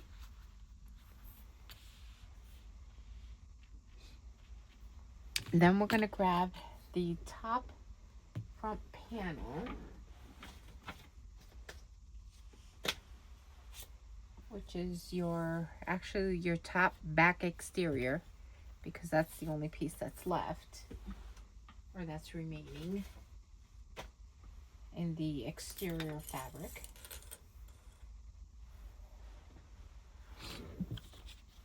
And let me find my center.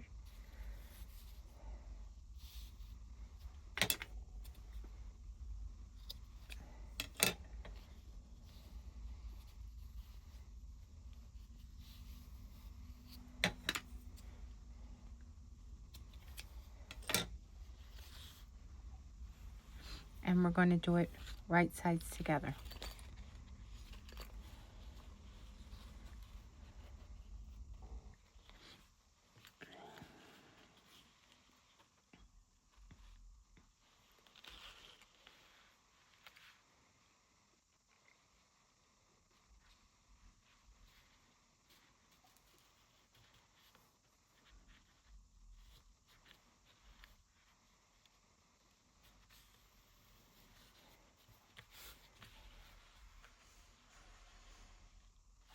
Okay. And now we're going to stitch that in place.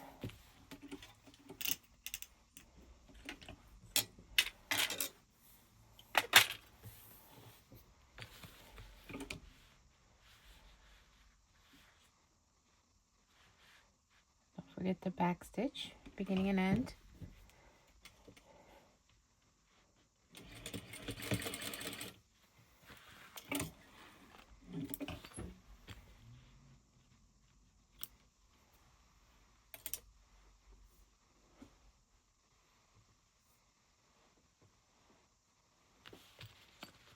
Okay, we're going to flip it up.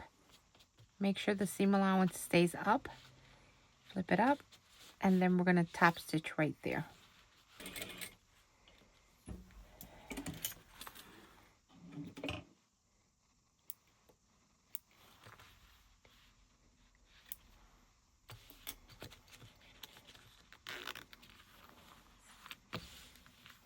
It's cute.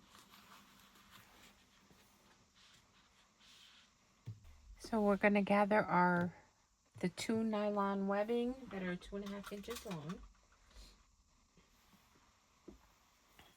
Here they are.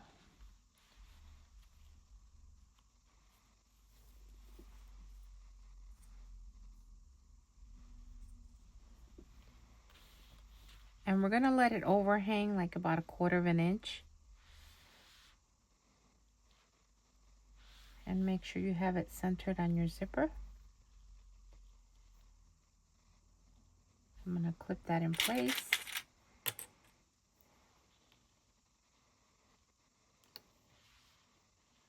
I'm going to do the same thing to the other side.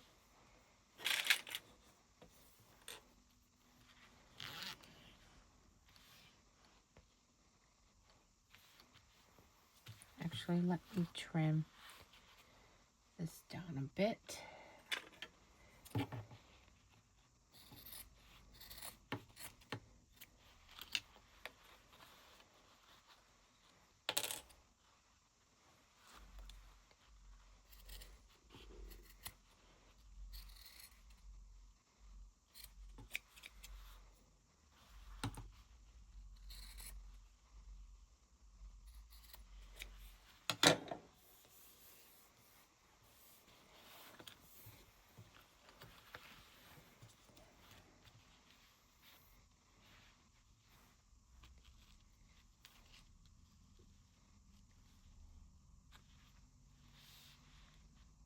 Let's tack that down so it doesn't shift.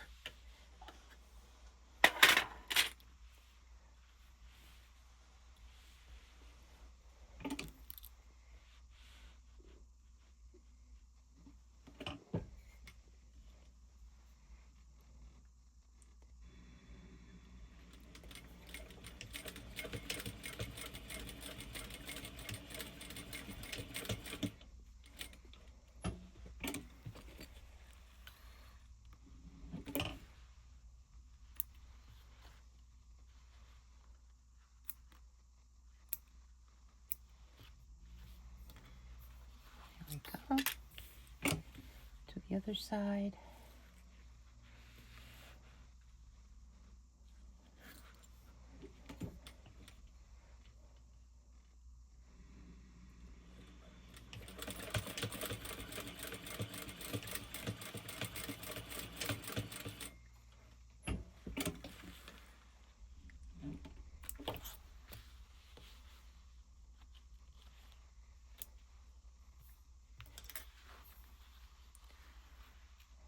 that's what it looks like.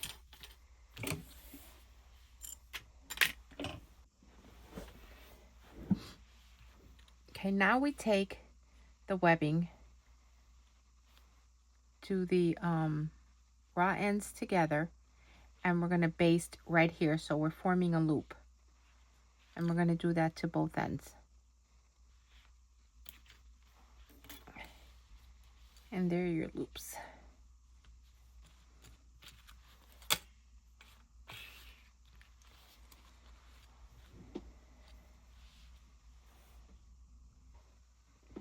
Okay, now let's grab the placement template, put it on top.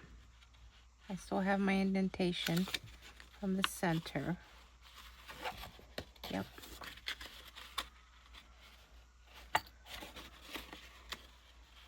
And we're going to trim just like we did the other ones when we did the first one.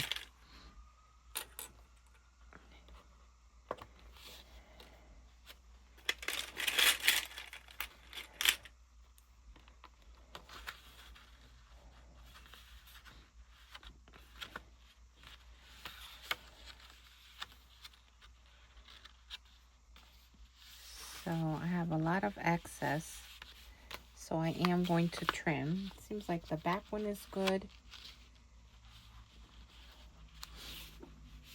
Okay. I'm going to add some extra clips.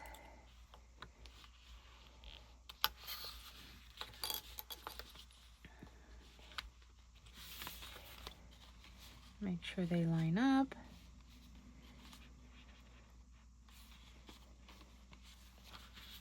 And I'm going to trim any excess. I have to be careful here, so let me stitch that one in a little closer, because I don't want to end up cutting that off and losing my stitches. So let's go in just a tad bit more.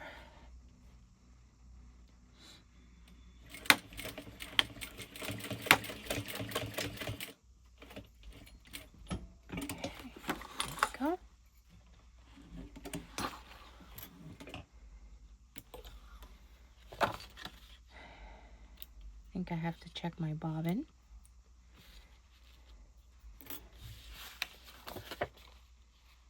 Okay, beautiful. Okay, now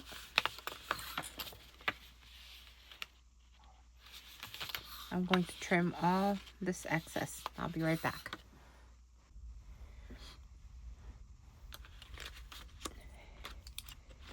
I have it nice and trimmed, and there it is. I'm just going to keep a little clip on the bottom just to keep my pieces together. Also, I'm glad I checked my bobbin, because that last bobbin piece, that last tack I did on the tab, was actually the last of the bobbin thread. So now I have a new bobbin in there.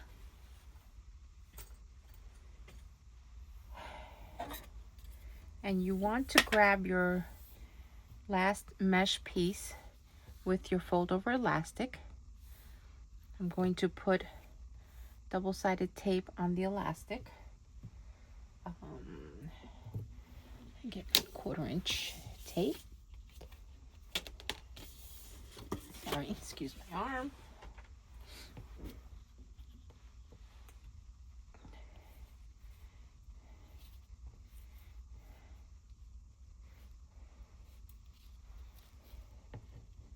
I'm going to place it on the bottom of the elastic.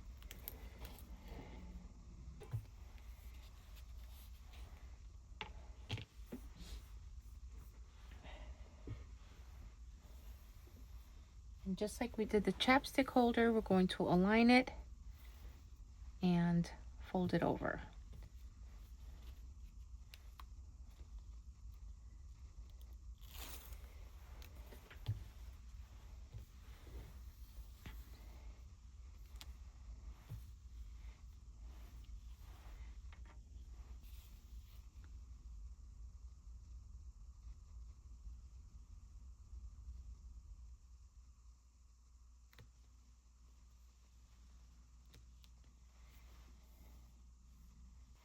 Okay, fold it over and meet the edges.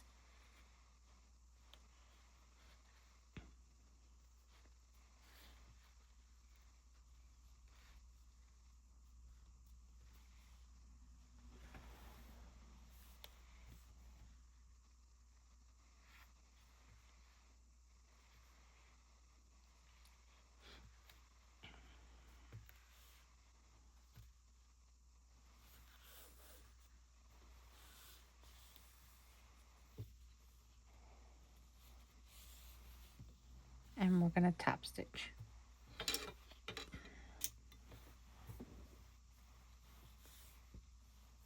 That's all set. Now we're going to grab our last piece, our last lining piece, which is H. And it's the main liner panel. Okay, so we have to measure down, make 2 small marks here at the end. Let me see if I have a thicker ruler or wider.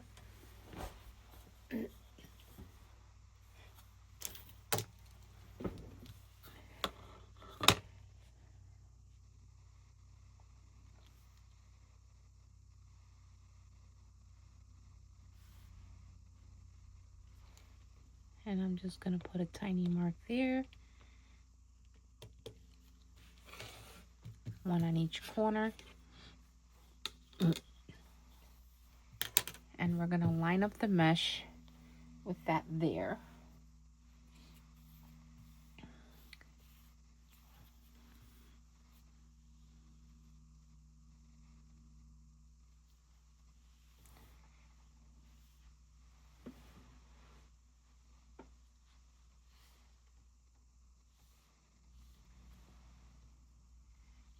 I'm going to clip it in place.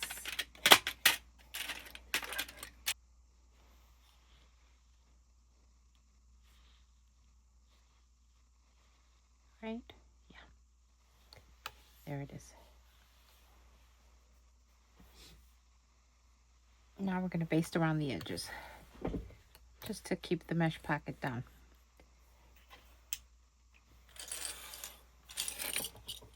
Okay. I think what I'm going to do is I'm going to push mine down a little bit more because it's not quite reaching the bottom.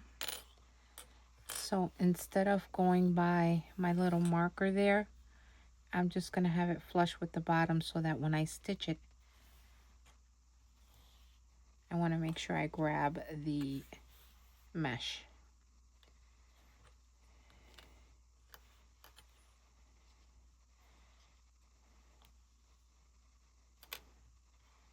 So mesh will stretch on you as well when you cut it, or just at least I find that it does. It's like elastic. So I'm just going to align it on the bottom. I'm only off by a tiny bit, but that's okay. And now I'm going to top stitch it in place.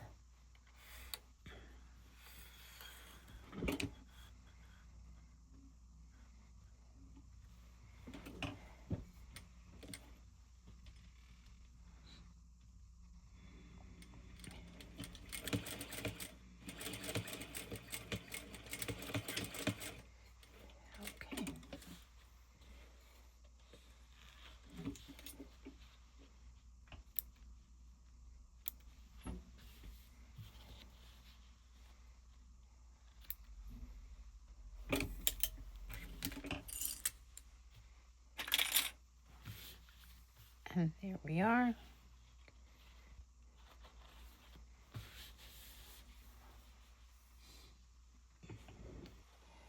Okay, let's gather our window, our ID pocket.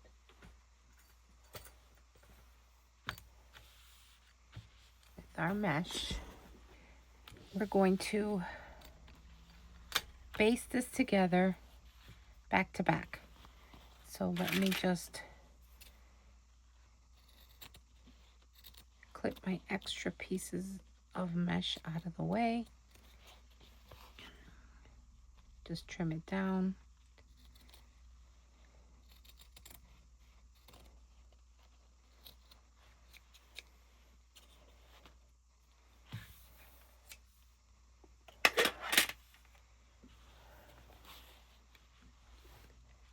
it to the back.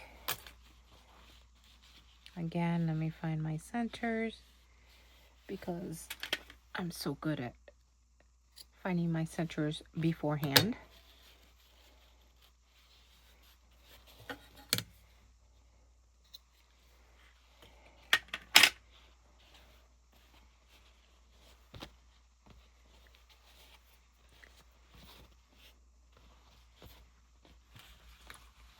Okay, wrong side's touching, and we're gonna clip it in place, and then we're gonna top baste all the way around.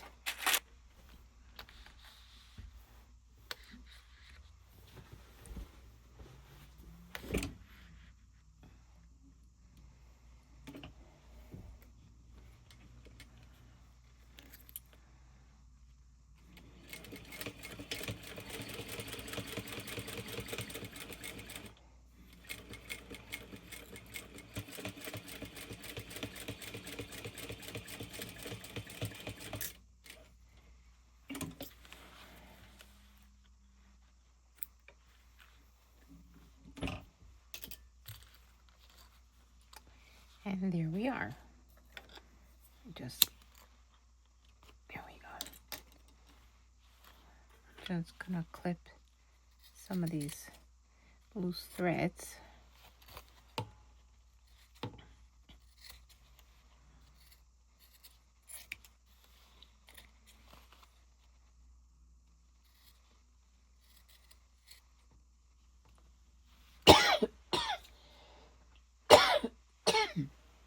Excuse me. These allergies are killing me.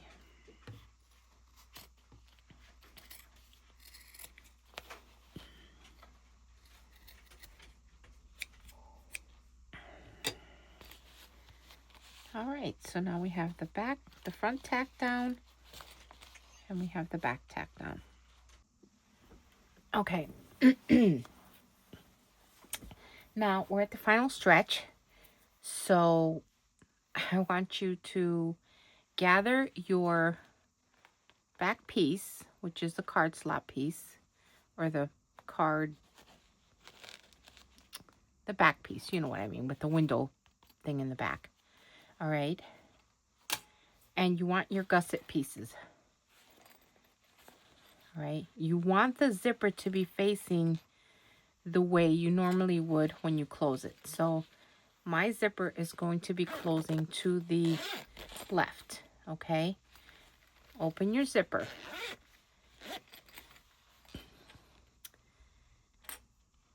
Have your piece like this, your big mesh pocket like this.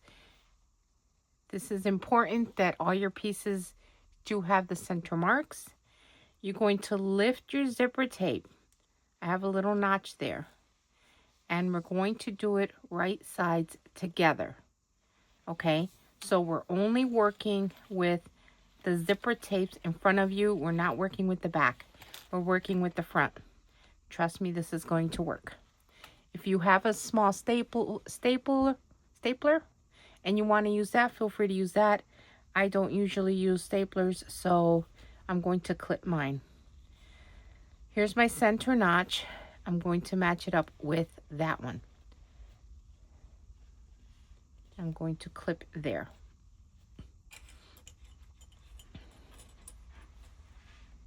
I'm going to clip all the way around. Okay, so just follow me.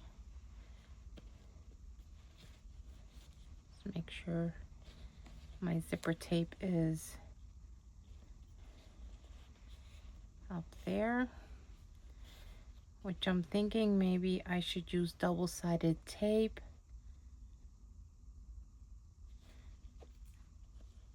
I'm going to add double-sided tape right here. I think that'll help me. I'm going to grab my 1/8 inch double-sided tape, and I'm going to put it here. You don't have to do this step, but I think this, for me, I think this will help me.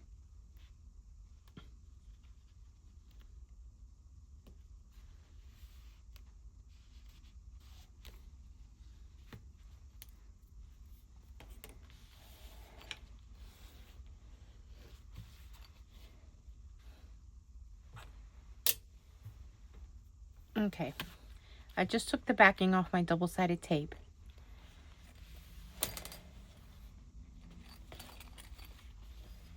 I'm going to match. Wait a minute. Okay, here's the back of the mesh. Here's the front of my ID pocket. The back of the zipper tape, not where the teeth are. Match my notch. And I'm just going to put a clip there. And then I'm going to follow my double-sided tape until it ends, which is right there.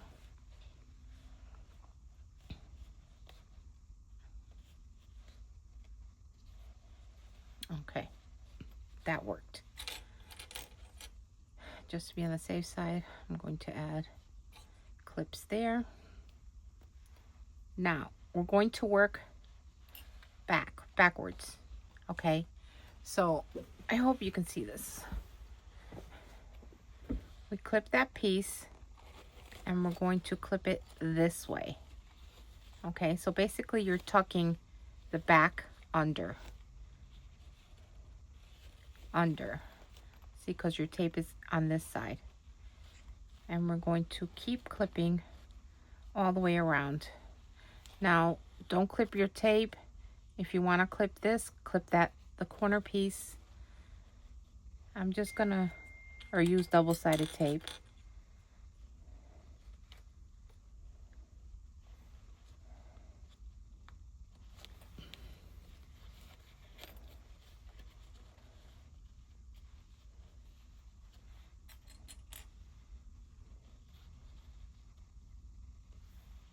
Okay. So we're pretty much almost like flipping this back. Okay. So twist your tape and keep following your turn, your corner.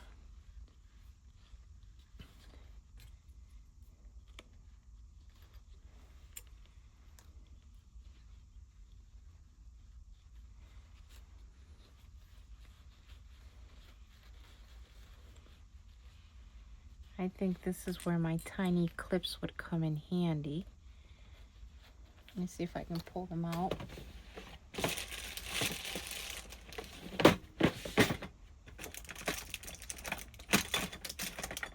Yeah. I saw Size Swag use these, so I purchased this pack at Amazon. And they're tiny clips, but they're very sturdy. So I'm going to put it on the corner. I think that would be very helpful. They're tiny, so they kind of get lost in my hands. The same thing with this one. I'm going to use these on the corners. There we go.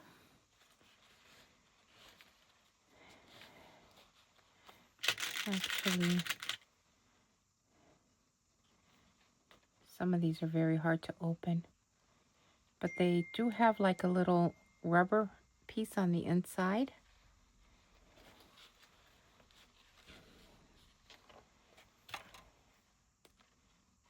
So they hold well. That's my son. No, of course not. Sorry about that. And I'm going all the way around.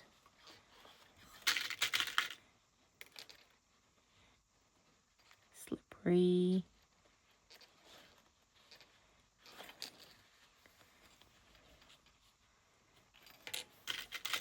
Actually, I do like this better for this. These little clips.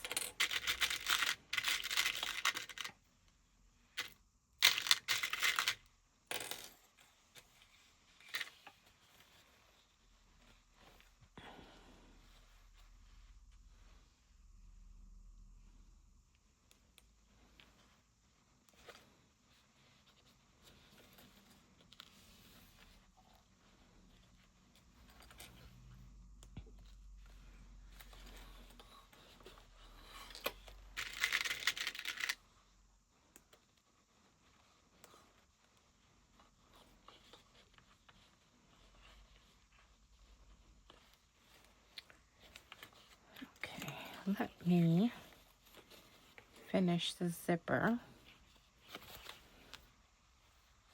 Where am I? Yeah. So when you see this, the mesh is basically going to be like that. Okay, on your back. So I'm working from the front. Or I'm looking at the front. Looking inside the bag.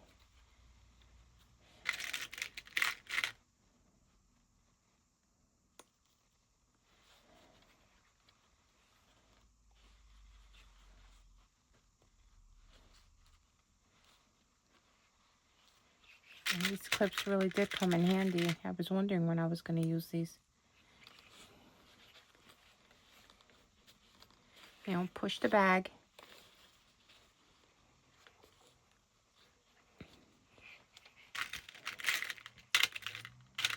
There's bulk here, so be careful.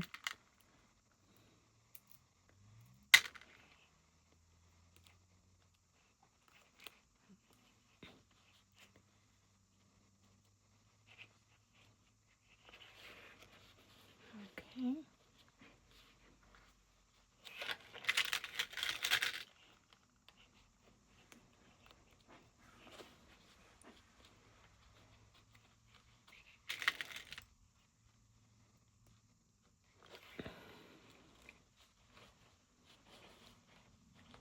Push up from the back so that you can get a nice fit. So I'm pushing in between the fabric and pushing this part of the fabric up, not the back. Not this piece, but this piece, so that I can get around the curve. See, sticking my fingers this way, pushing it up.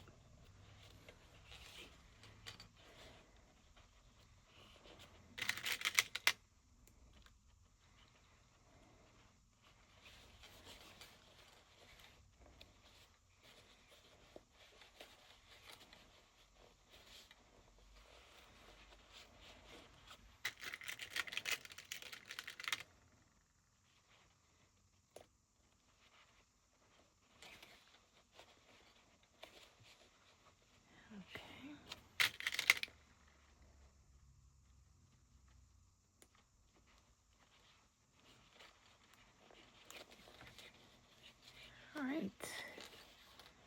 Let me manipulate this fabric a little bit.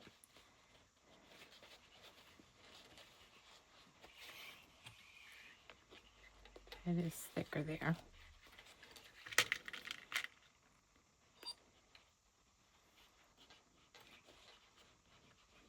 Okay, that worked.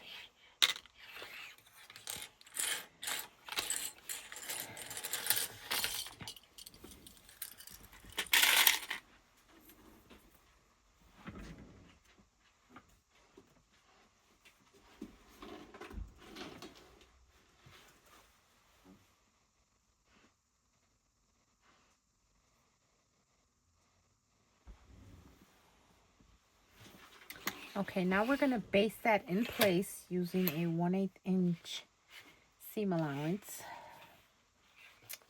Get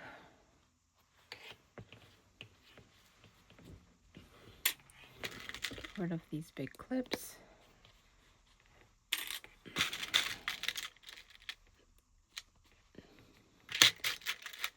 Not that it matters because the tape is actually holding the top portion of the zipper. And we're going to baste, sorry about that. We're going to baste everything in place using 1/8 inch seam allowance. I am going to start, actually I'll start on the top, right here on the zipper. And the stiletto would be perfect right here.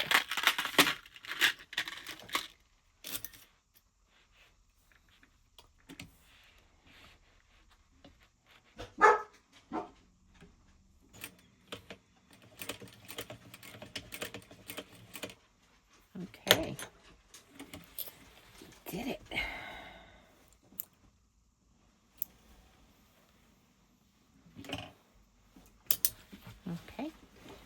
So I got everything all the way around, all my stitches. Nice.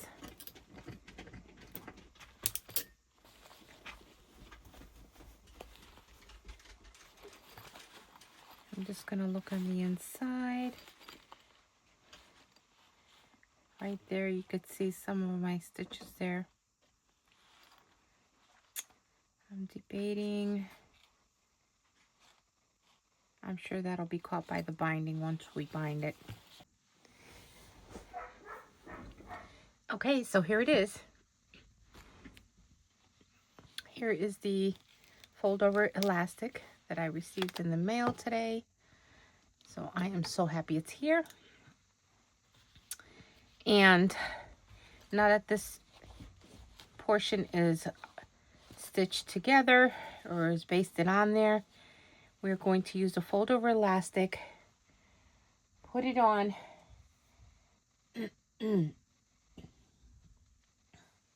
and stitch it. So I'm going to start on the bottom.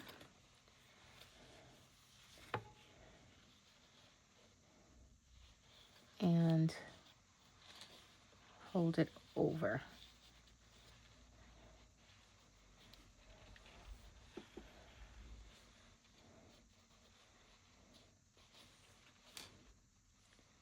Let me see if I can.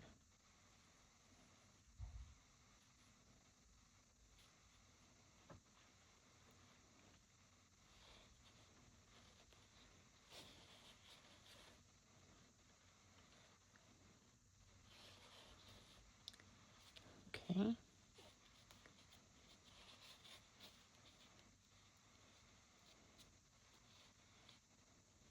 You want to make sure that your stitches are covered.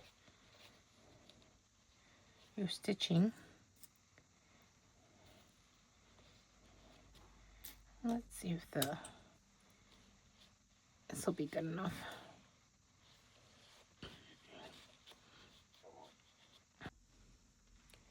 Okay, so this is what it'll look like. And I'm going to be stitching from the other side. So from this side, just be mindful of the corners when you put your binding or your fold over elastic, not to catch the zipper teeth. Okay, I like the fold over elastic because when you go around the edges, you pull it and it really hugs the corners nicely. You don't get puckering right there. So I'm going to start on the bottom, and I'm going to stitch all the way around at 1/4 inch seam allowance. And make sure you go slow. Let me just clean up a little here. Pull out your stiletto or your seam ripper, whatever you're going to use.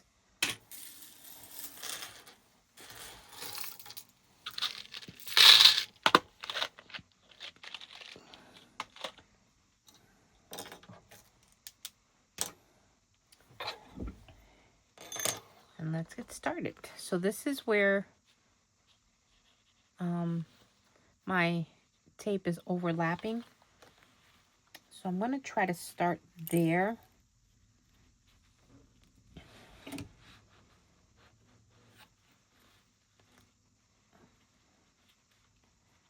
Oops.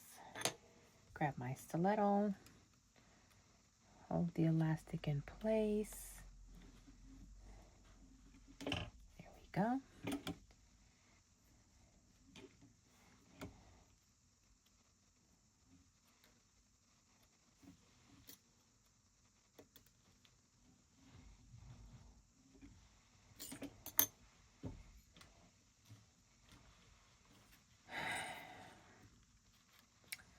Alrighty.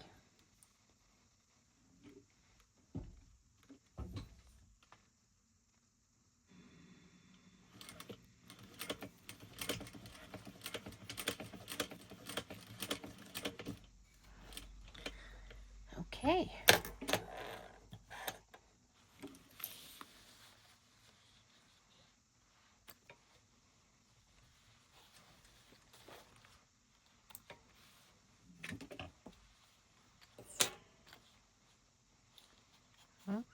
caught everything. It looks really good on the back side and on the front side. I think this is the best binding job I've ever done. Nice. Okay, so now we're going to repeat the same steps with the other side. So I'm going to flip this around. Make sure I caught everything. This is the one area that I was worried about. I'm going to see if I can come in just a tad bit closer.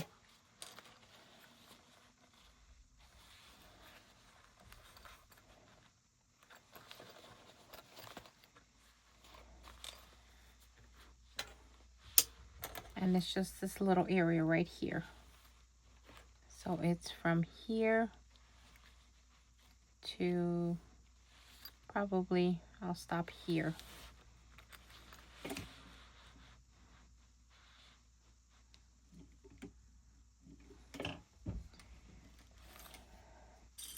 So I'm going to go in probably about 1/8.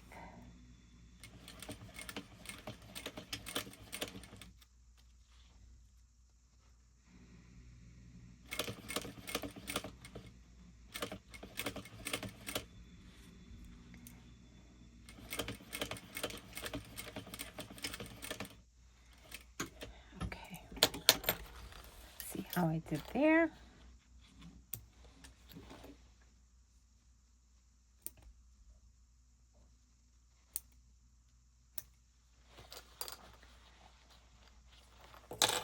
I caught it. Great. All right, I'm going to turn it inside out and just double check everything.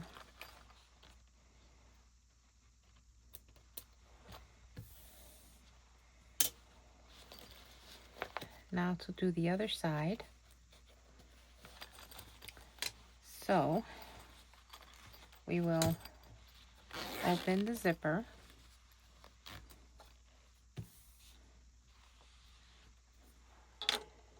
Pull out your front panel with the card slots. Let me just cut all the loose threads that are around.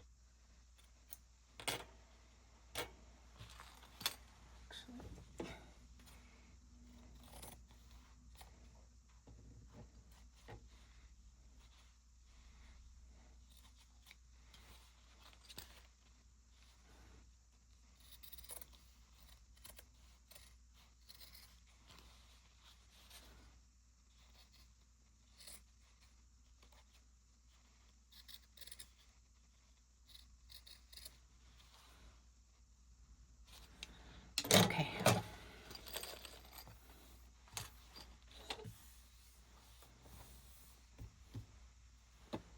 And I am going to grab the little clips that I used earlier.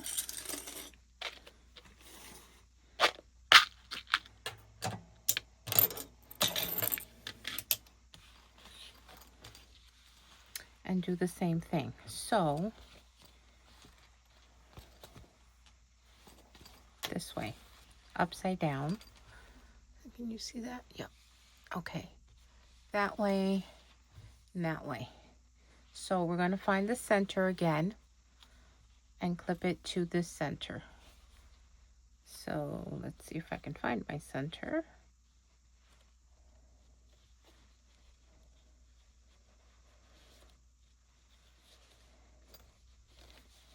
Let's see. It's hidden. Okay.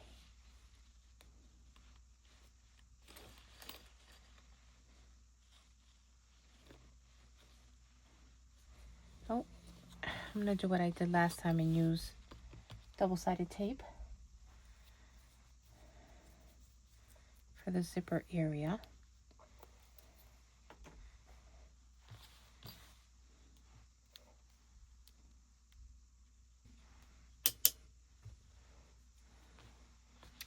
Okay.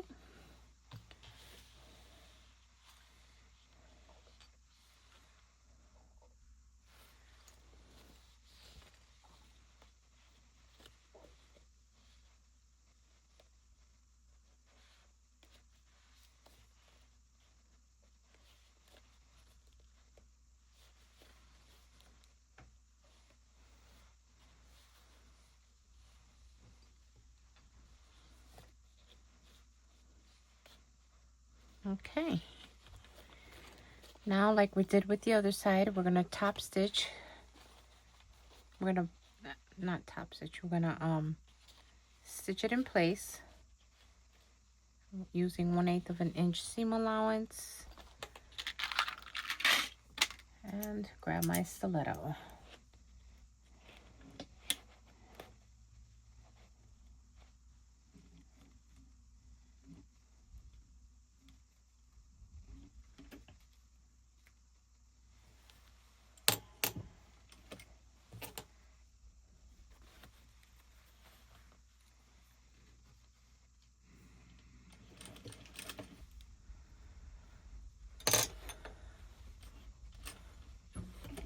Okay.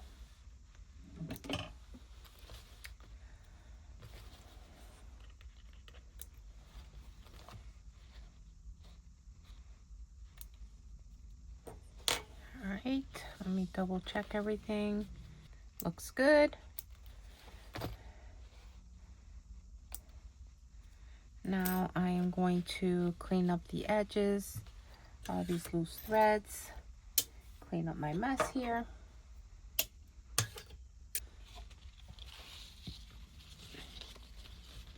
Again, I'm going to start at the bottom.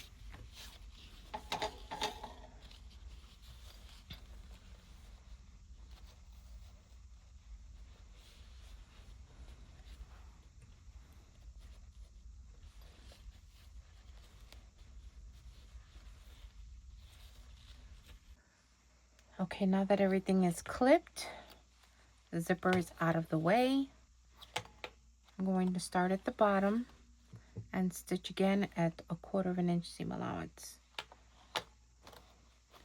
And big top stitch.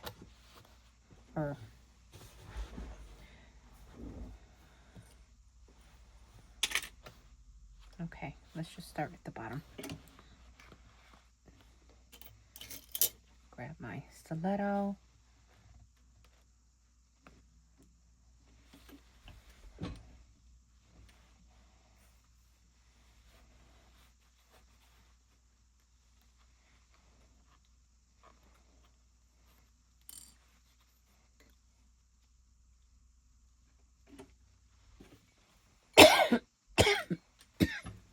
Excuse me.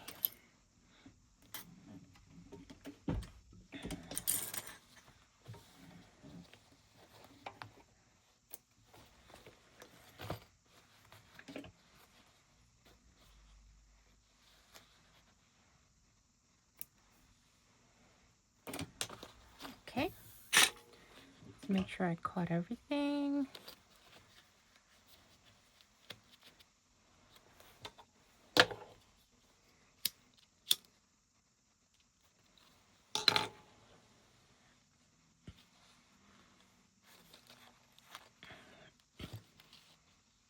Okay, everything looks good.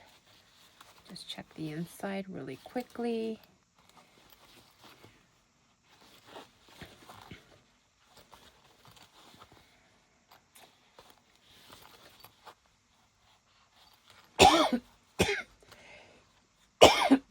Excuse me.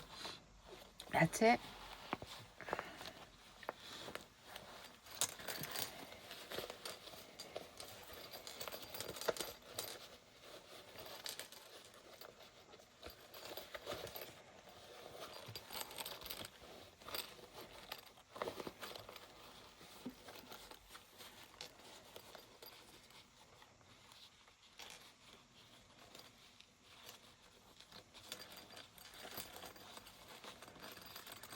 A really cute bag. A little pouch.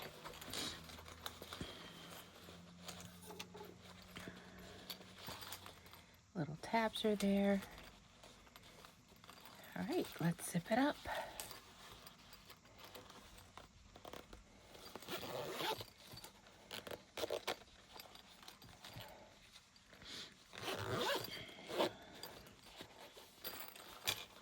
And there's the Tabitha pouch. That is so cute. Now we're going to move on to the straps. Okay, so right now we're going to be working on the strap. You're going to grab your longest strap. Just there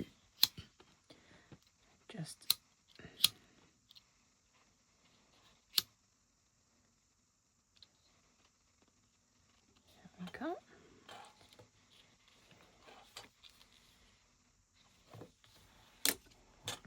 And you're going to grab your tri-glide.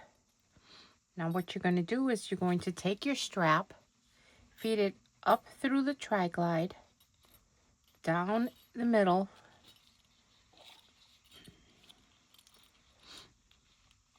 you're going to fold it under about an inch,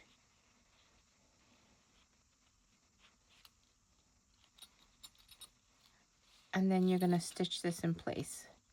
So like 2 rows of stitching or a box, whatever works for you.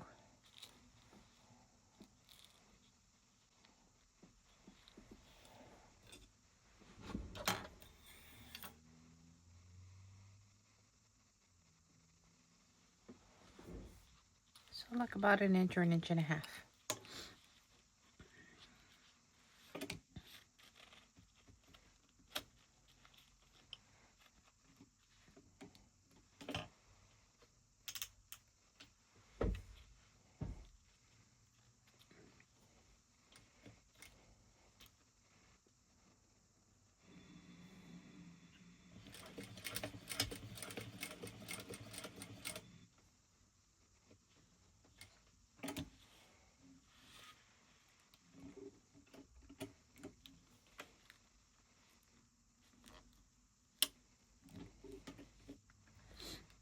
I'm going to grab, let's see, my hump jumper.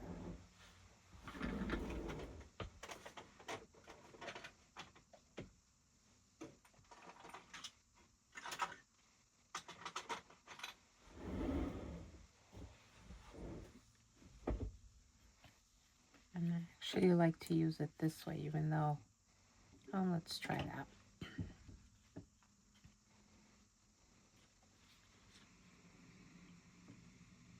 And just enough until I get away from the tri-glide.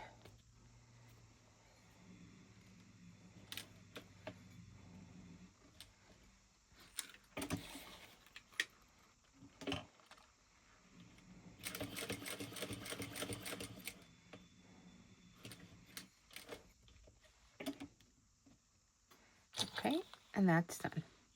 Just gonna burn the stitches a little bit, my tails.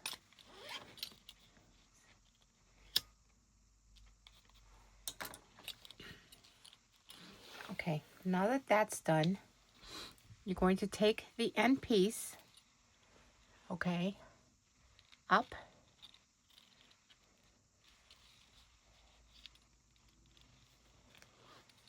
and back down.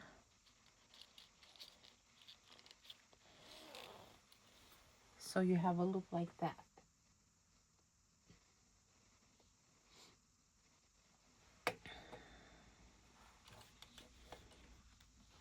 Now you're going to grab your 1/4 inch double-sided tape.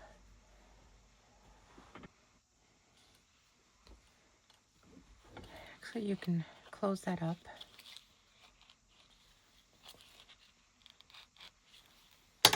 At the end, you're going to take your 1/2 inch double-sided tape, and you're going to need one of your strap accent pieces.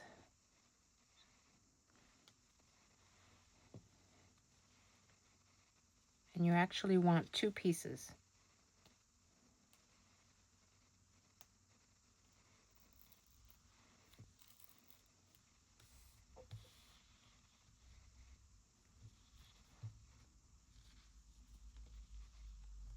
And I'm going to attach it to this piece instead of the strap. I'm going to center it.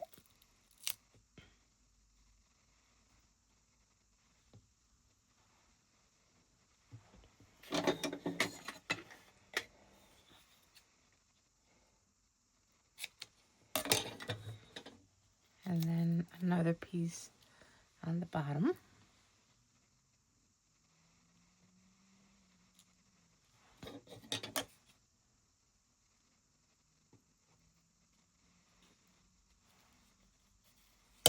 Just realized I attached it to the wrong side.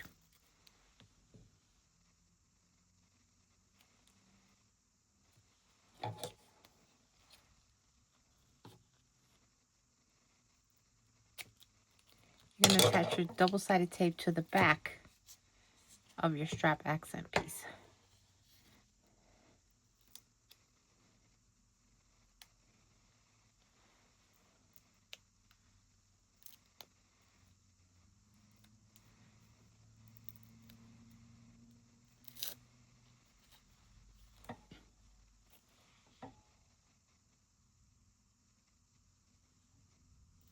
Here you go. You're going to remove the backing.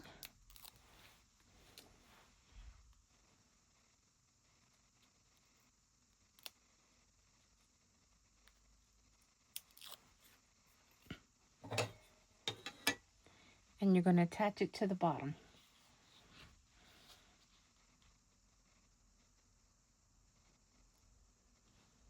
To the other raw edge. Line everything up.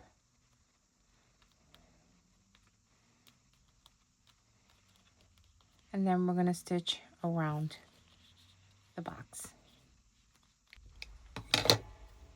And that's it. So after you've done this piece,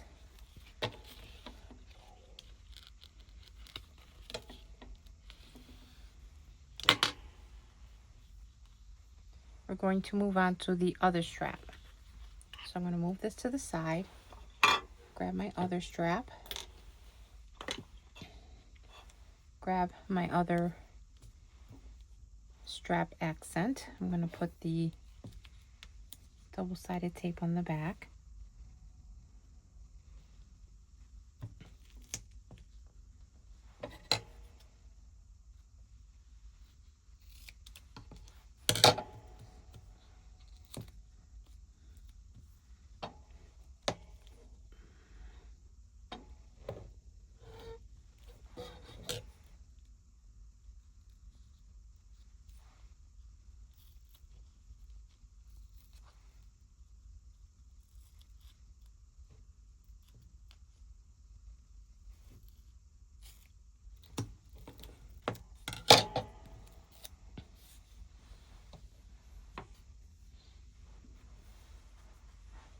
And we're going to grab the gate ring, or the oval.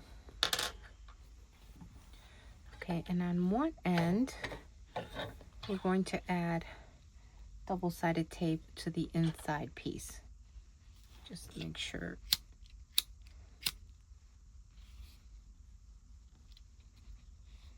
That's good.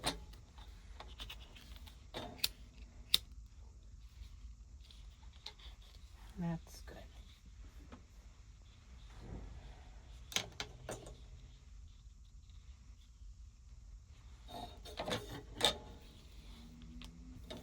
On the inside, let's grab some more tape.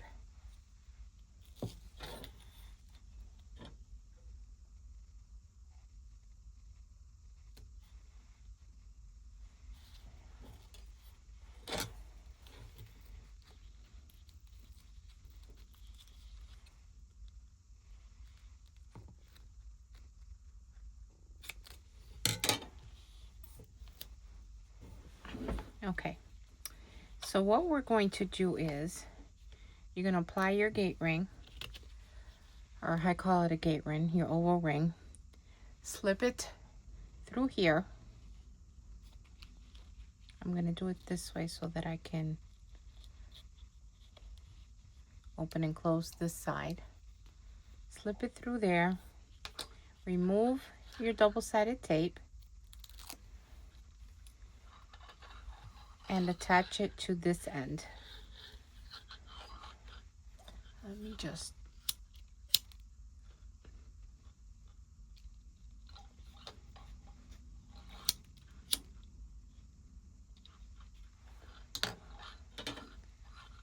So we're going to meet the ends together.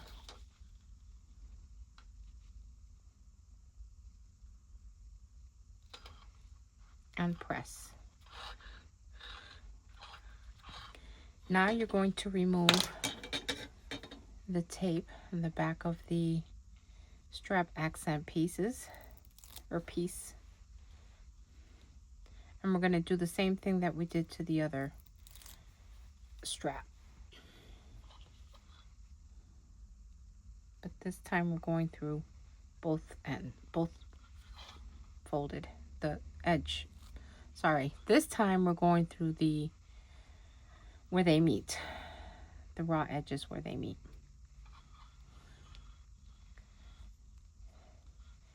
And we are going to stitch around that as well.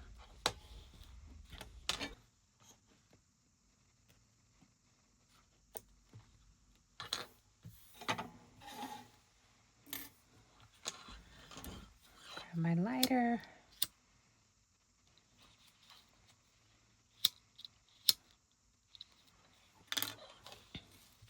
And here it is.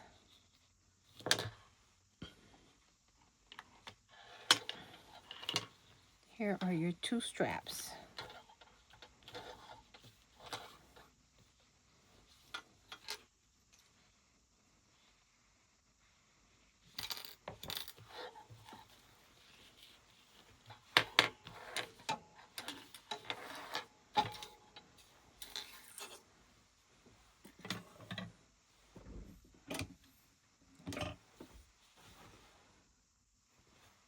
Now you will grab your little oval gate rings, open it up, and slide it through the opening. You have one there, the second one,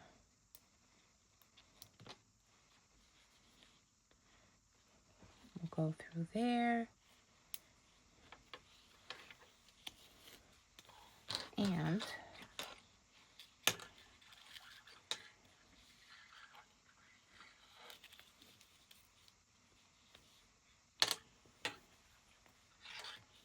this piece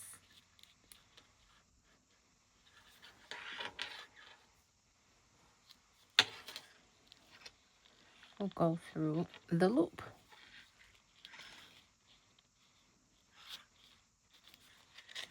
Let's see if I can.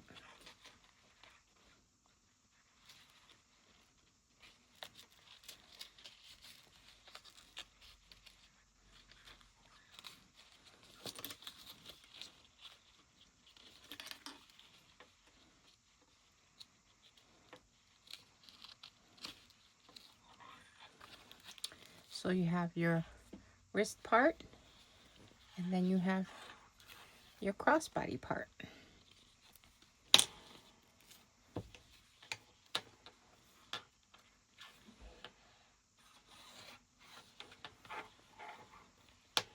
So this portion of the strap is done.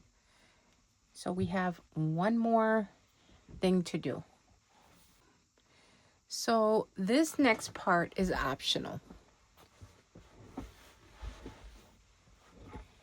You're going to grab your strap. This is where you'll need your corset rings, corset D-rings.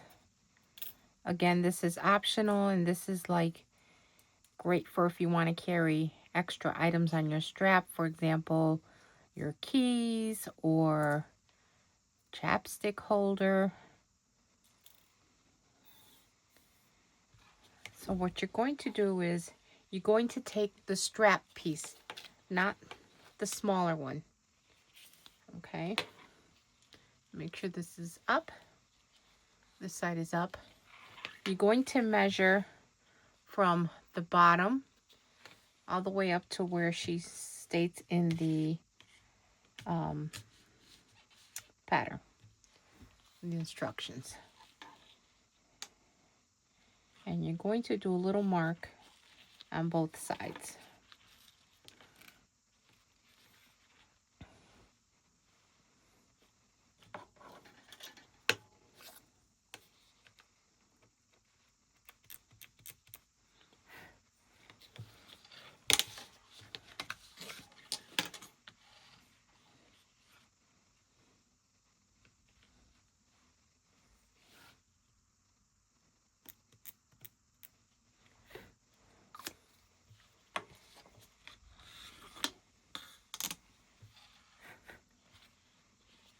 extend my strap up. So there, my markings are right there. Hope you can see that. Okay, I'm gonna grab my hole punch. And where is my, I lost my small ruler, my 6-inch ruler. Anyway, from where you have your marking, we're gonna fold down 1 inch, fold over 1 inch. So I'm gonna pinch it here and just fold down about 1 inch.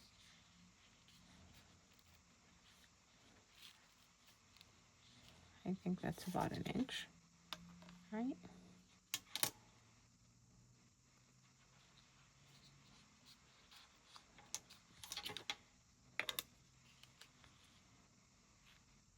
Yeah, that works. I'm gonna put a clip there, hold it together on this side and the other side.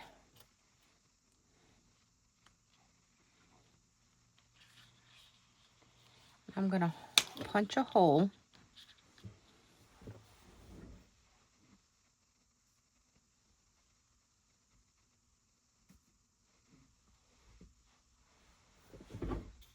This is going to go underneath.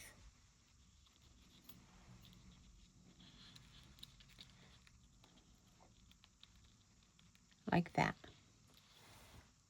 Okay? We have 1 on each side.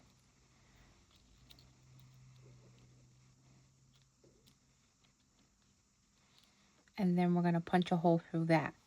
So the easiest way is find out where you want them.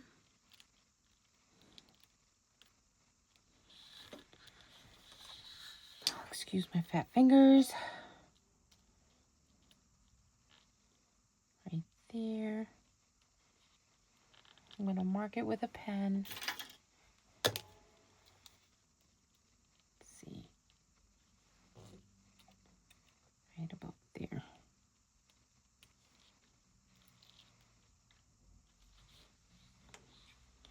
So I'm just going to measure and do the other side.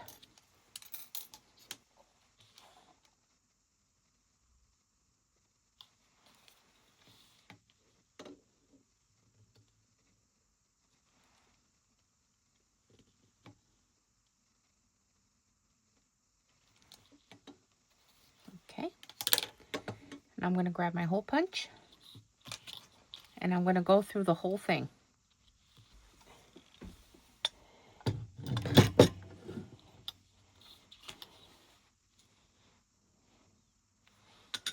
See if this will be easier for me.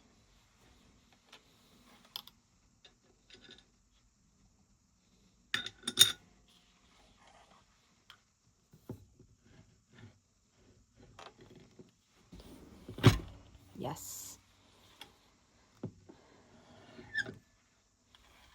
Okay. There's one there.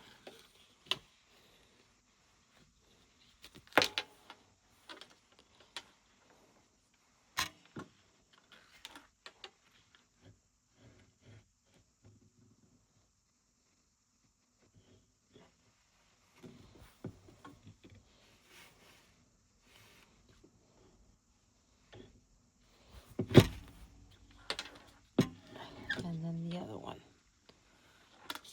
Make sure it went through. Yes, it did. Okay. Sorry about that. Okay, now we're going to stick our corset rings underneath.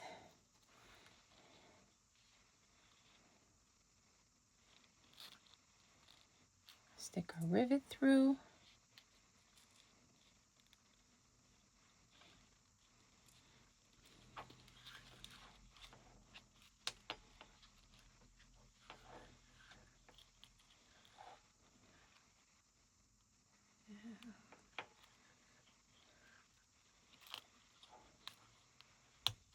There it is. Put the cap on.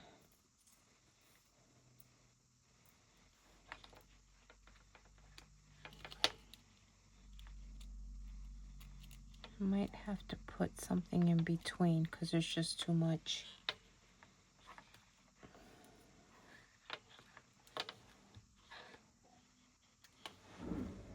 Okay, I have foam that I'm going to use.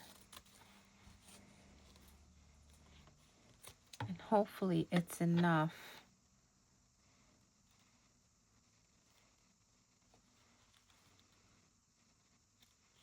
to give it that extra space that I need, or fill in the space.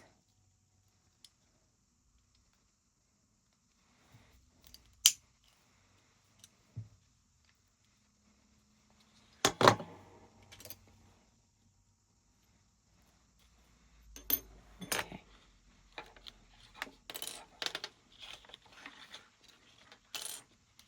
I'm going to put it in between here, because it's not going to be seen if I put it through there.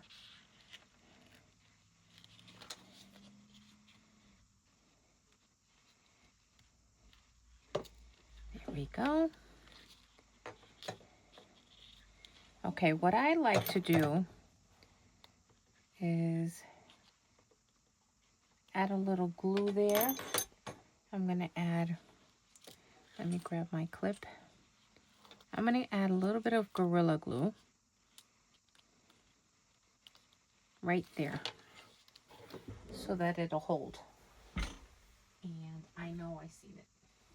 Here it is.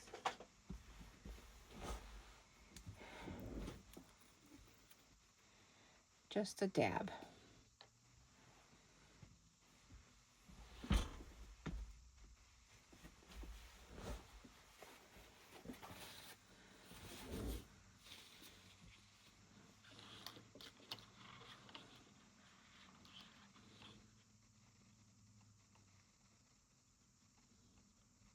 Again, just a tiny dab, just so that it'll hold the rivet.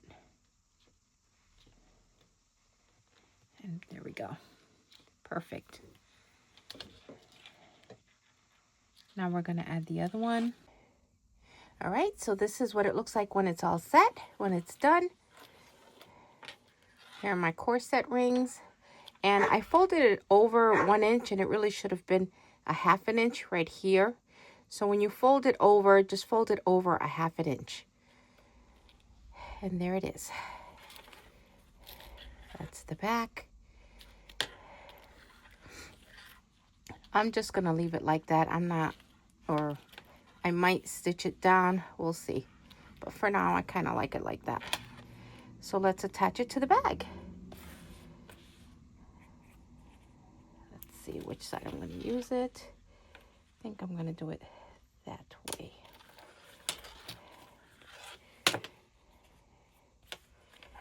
Here's the spring gauge, or spring ring, or gate ring. That's what I call it, a gate ring. And here's the other side. This is the back of the bag. And this is the front. That is so pretty. I love the colors. I think it came out so cute. Please let me know what you think of the video. I do have a page. It's called D. Vieira Creations on Facebook. If you make one, please post on that page. I would welcome all pictures. If you have any questions or comments, please list it below. And head on over to Let's Socialize Designs and show Carly some love. Pick up her pattern. Let me show you how she writes her name, her website. It's with a Z, letssocializedesigns.com. Okay, so there's the Tabitha Dual Wallet. Let us know what you think. Have a good day.